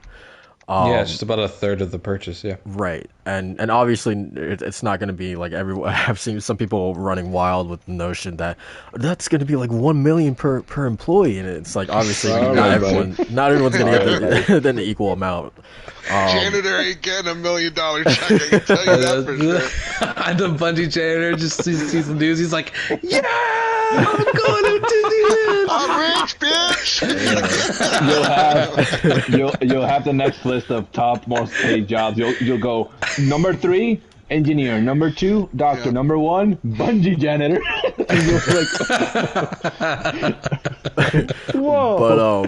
But I think that really does go to show just how important like sure, obviously the IP is very important as to, you know, a big reason why, you know, Sony wants to made this acquisition in the first place, but also I think it goes to show the talent, just how much they really value the talent at Bungie, and just how much they want to keep that intact. So yeah, I thought that was something that was really, really cool. Yeah, Yeah, it's a safety net. It's a safety net for them. Yeah, for sure. I mean, it also incentivizes. Oh wait, I'm gonna stay. You know, it's just business practices. You got to keep your employees also happy with some bonuses and some incentives to stay with you, and not this ain't Activision situation where it's like, no, you can get more money. Yeah, but I'm gonna still be treated like a piece of shit. So in this case, Yeah. it's just more money, but you're still doing a great job in a great environment. Hopefully, unless something comes out this year. Oh, please, no more of that. I don't want this year to be like, oh, Bungie. No, Bungie, stay like you are. Don't be assholes. Well, yes. I hate to break it to you, but Dang yeah, they're not exactly clean either. So Yeah, no company is, man. There's no. Oh well, Disney is. Except Microsoft, because here's the thing. Have you guys ever heard of this thing called Game Pass? man. It's only $9.99 now. I feel like this is a character that we have to like you know, pin like I don't know, like Game Pass Joe or something. That's right. Hi. Game Pass show. Have I ever told you about this service? It's only Man. Yeah, so next love time keep, Mr. keep, Bat keep doing it, Mr. Badbit. Keep doing it, because then Soul will really appreciate Final Fantasy 14 Macho. So man. keep doing it. I just want to know the guy that tags Aaron Greenberg and everything. He must be fucking like, he must hate my ass because Aaron Greenberg follows me. I've never added that man in my fucking life, and this Joe fucking schmo over here. yeah. I man. really, here's the thing, I hate that shit when people like just like, here's my tweet full of ats of random companies. Oh, I hate those. Yeah, I It hate sucks. those. Unless you're showing love to the team, that's fine. But if you're like, can PlayStation and at PlayStation, at Microsoft, at Xbox, at Phil Spencer, as the social media manager in me literally is screaming internally when I see fucking posts like that. It's like, dude, we fucking loathe that shit. You're just flooding our feed with nonsense. Oh, it sucks. Oh, you suck. Stop it. I know. It's It's like just Twitter. straight up mute. Straight up just mute. Yeah. Yeah, for sure. But yeah, so next time Mr. Badbit comes onto the podcast, that's what we're gonna be referring to as Game Pass Joe. You know it. Yeah. So, but Macho, did you have a topic that you wanted to bring in? I felt like you were getting ready to say something earlier, and then I talked about the Bungie stuff. Yeah, yeah. So like, I mean, it could be like a really good final topic actually, because one of the best things like to come out of this week, and in my opinion, one of the best things to come out of gaming in general, has been the Bloodborne PSX God bless. game, man. Dude, so I just wanted to give a shout out to, it's her name, Sound like a cult. Sound like a cult. No, I had to give a shout out, man, to Lilith Walther, who was basically, she was like the creator of like this Bloodborne PSX. It's Bloodborne D-Make, as people have been saying on Twitter, which is not the entire game of Bloodborne. It's just more or less like the first area, a couple of bosses, maybe a couple of secrets here and there. And she did it all on herself. You get like a good like 6 to 10 hours out of this game, or more if you want. It's really in depth, and she's actually a lead programmer for an indie studio. Oh, Man, cool. this thing is fucking awesome. If you have a working PC, I think you can even run this thing on a toaster if you can. It's freaking amazing, dude. Have you guys actually played this? No, I just downloaded it. And of course I had to do the Dying Light review, so I couldn't fucking do that. I want to so bad, and hopefully Monday I can, because, dude, this thing tracked on Twitch. Yeah. It tracked on fucking Twitch. God bless. That's how you know. That's how you know you have something fucking special, man. Like, True. this thing, 20, like, I saw over 20,000 people, like, playing it or watching it. I mean... And it has over 100,000 downloads. That was the latest report, which is it's crazy to me. But the thing is, like, it's so good, man. Like, I was kind of going to a little bit of cringe. I was like, I don't know how this is really gonna be. Like, what's going on? But the thing is, like, the way you can just set, like, there's so many settings to it, man. Like, once you actually go into like the game settings, you can set to whatever resolution. You can cap it at the 144 frame rates, 120, whatever the case may be. So you're actually playing it at a decent frame rate. While it's and you can actually man, get the hell out of here. and you could actually turn on and off like the CTR filters and everything to make it as retro as you want, or if you want to clean up the textures a little bit more. But it just lives and breathes Bloodborne. I kid you not, fellas. It lives and breathes it.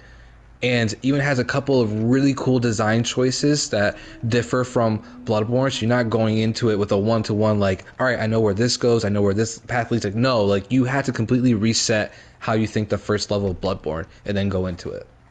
Because there's going to be things that completely change it up, and just like, well, man, like, fighting the cleric beast, dude, I got really hyped again.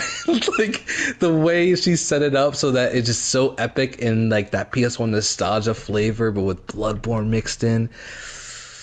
It's one of the best things in gaming. I'm standing this, man. This man's frothing. It's so good. It's so cool, dude. It's so cool. And it's done by one person. And she worked on it for like 13 months or something like that.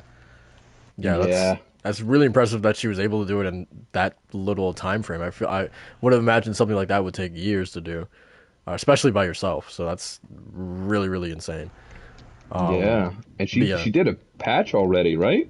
Yeah, it's coming out with like frequent patches, like addressing any kind of bugs, or in whatever the case may be, or even like different options and stuff like that.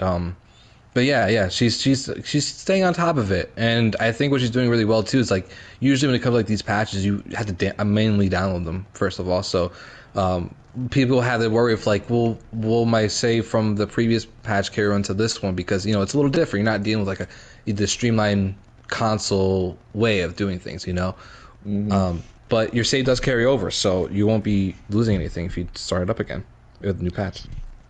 Gotcha.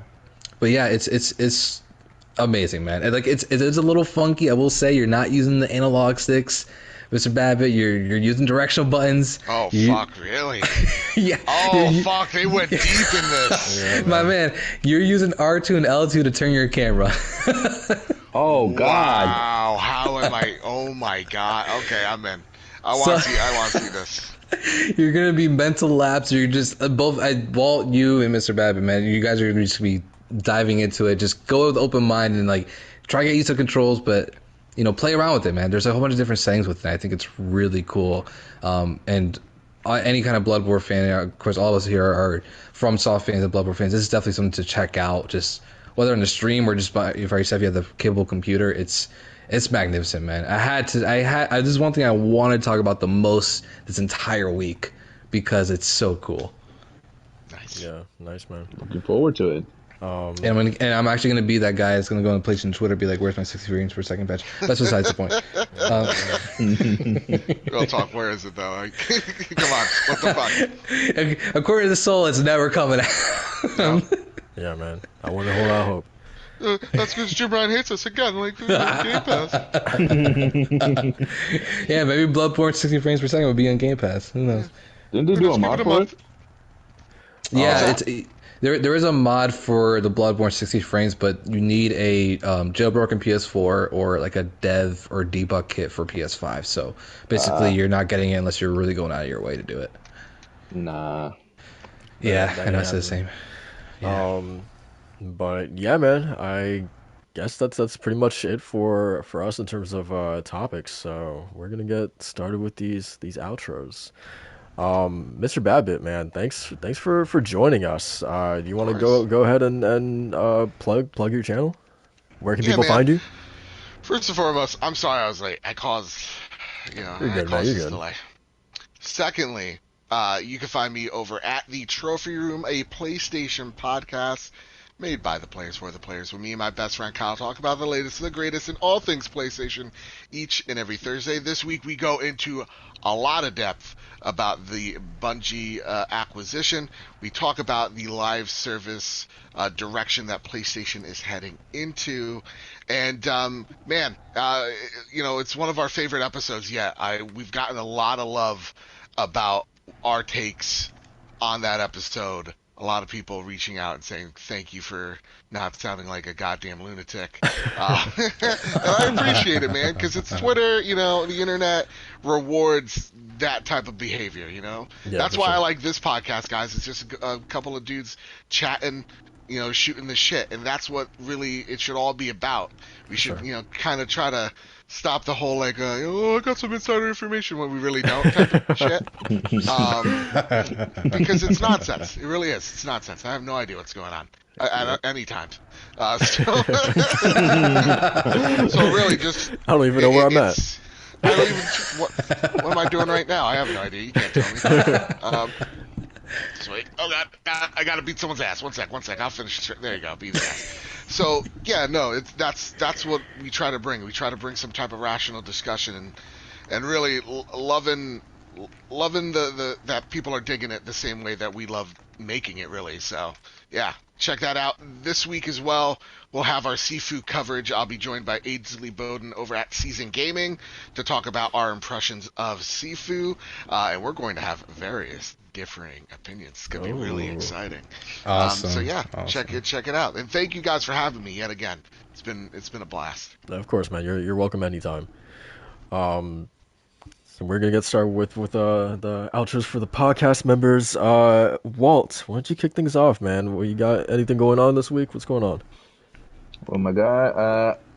Uni is starting to kick my ass. We're starting to ramp up these works, so I'm gonna be working on that on the side while also going through some more Pokemon and more of this Dying Light beauty. I'm having a lot of fun with it.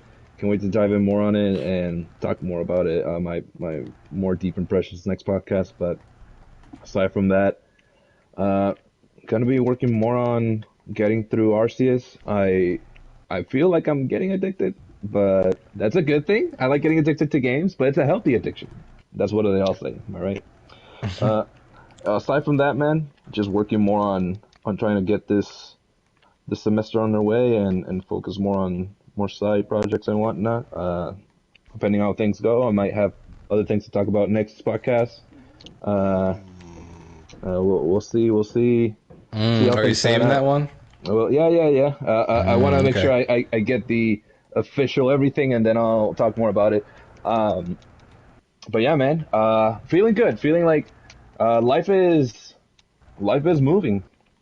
Cool, man. Yeah, let's see it. Macho, what's going on with you, man?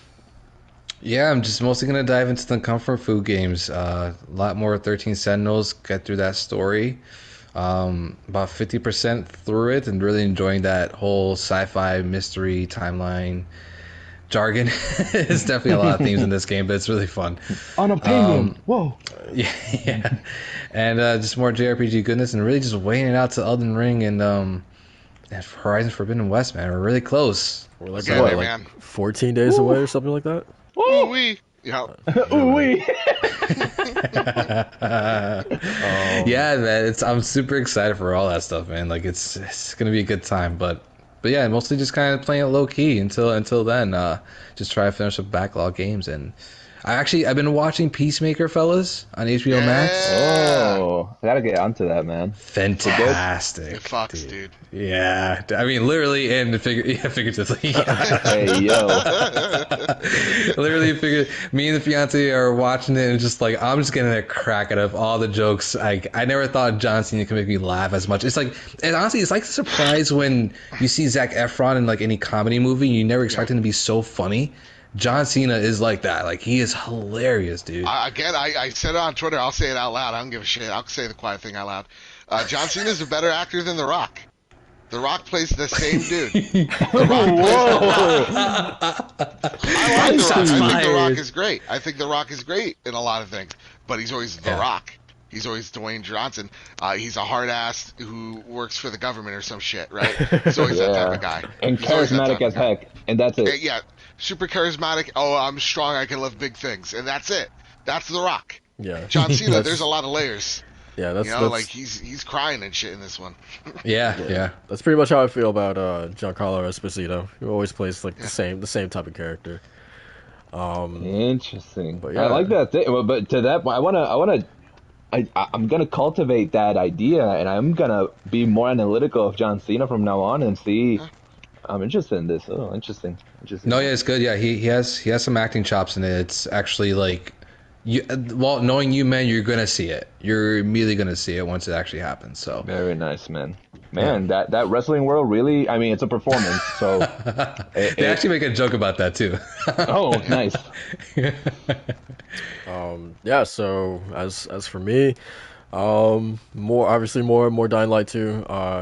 Just gonna actually sit down with it this week and then actually dig into it.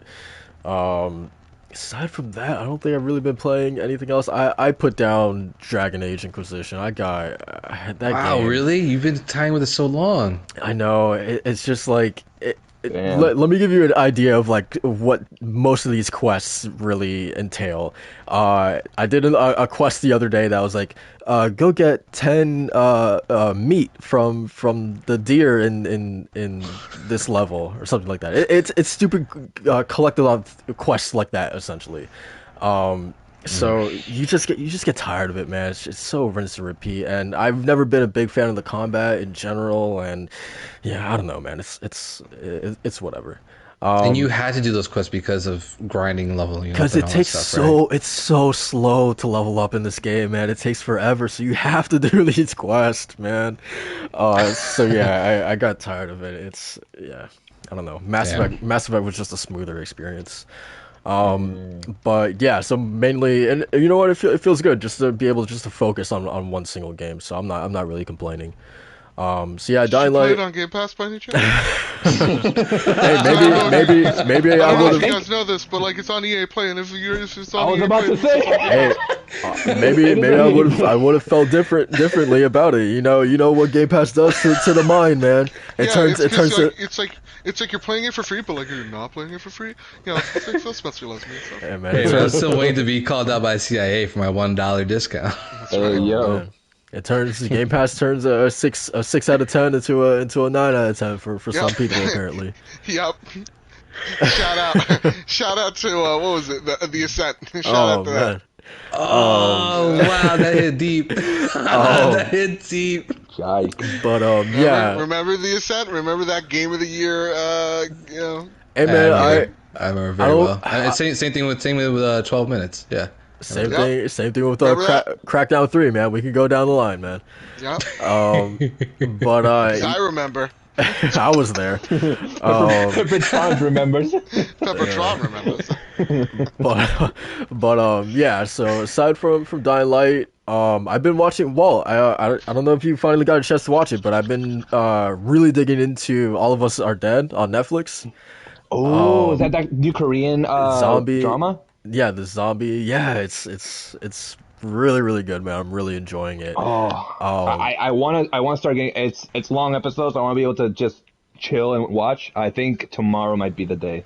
Yeah, Tomorrow might man, be the day. I definitely recommend it. It just So, takes like the zombie genre or trope and it puts it in a high school. It like combines right like classic zombie tropes with high school drama, and it's just like I don't know, like I ooh, really love that stuff, man. interesting. And Um, now, so to that point, to those listening, if you are sleeping on anime and you want a solid recommendation and you want to be blown away, there's nothing this semester that has more twists and turns than the final season of Attack on Titan. If y'all want something that really blows your mind, I promise you, you will not be disappointed with Attack on Titan. If you haven't watched it, if you're not caught up on the new season, get on it. You're gonna be blown away. We are witnessing a masterpiece in the making. So y'all get on that train because it's crazy. Soul has read the manga. Shit's about to get crazy. Tomorrow, Soul, we're gonna get the origins of a certain person. Oh my god, it's crazy. It's um, crazy. And Demon but Slayer, get on that Demon Slayer, man. It's great to be an anime and video game fan. Y'all get on it. Don't sleep on it. All right. And but anime maniac over here. yeah, man. Whoa. But aside from All of Us Are Dead and Dying Light 2, that's pretty much what my week is gonna consist of. But Nice. yeah, A lot aside of from that, zombies. yeah, for sure. Aside from that, that's pretty much it for me. Guys, I want to thank you guys for tuning in, whether you guys did live or after the fact. We always appreciate it. Also consider subscribing to the channel. We just hit Macho, I believe we got to 75.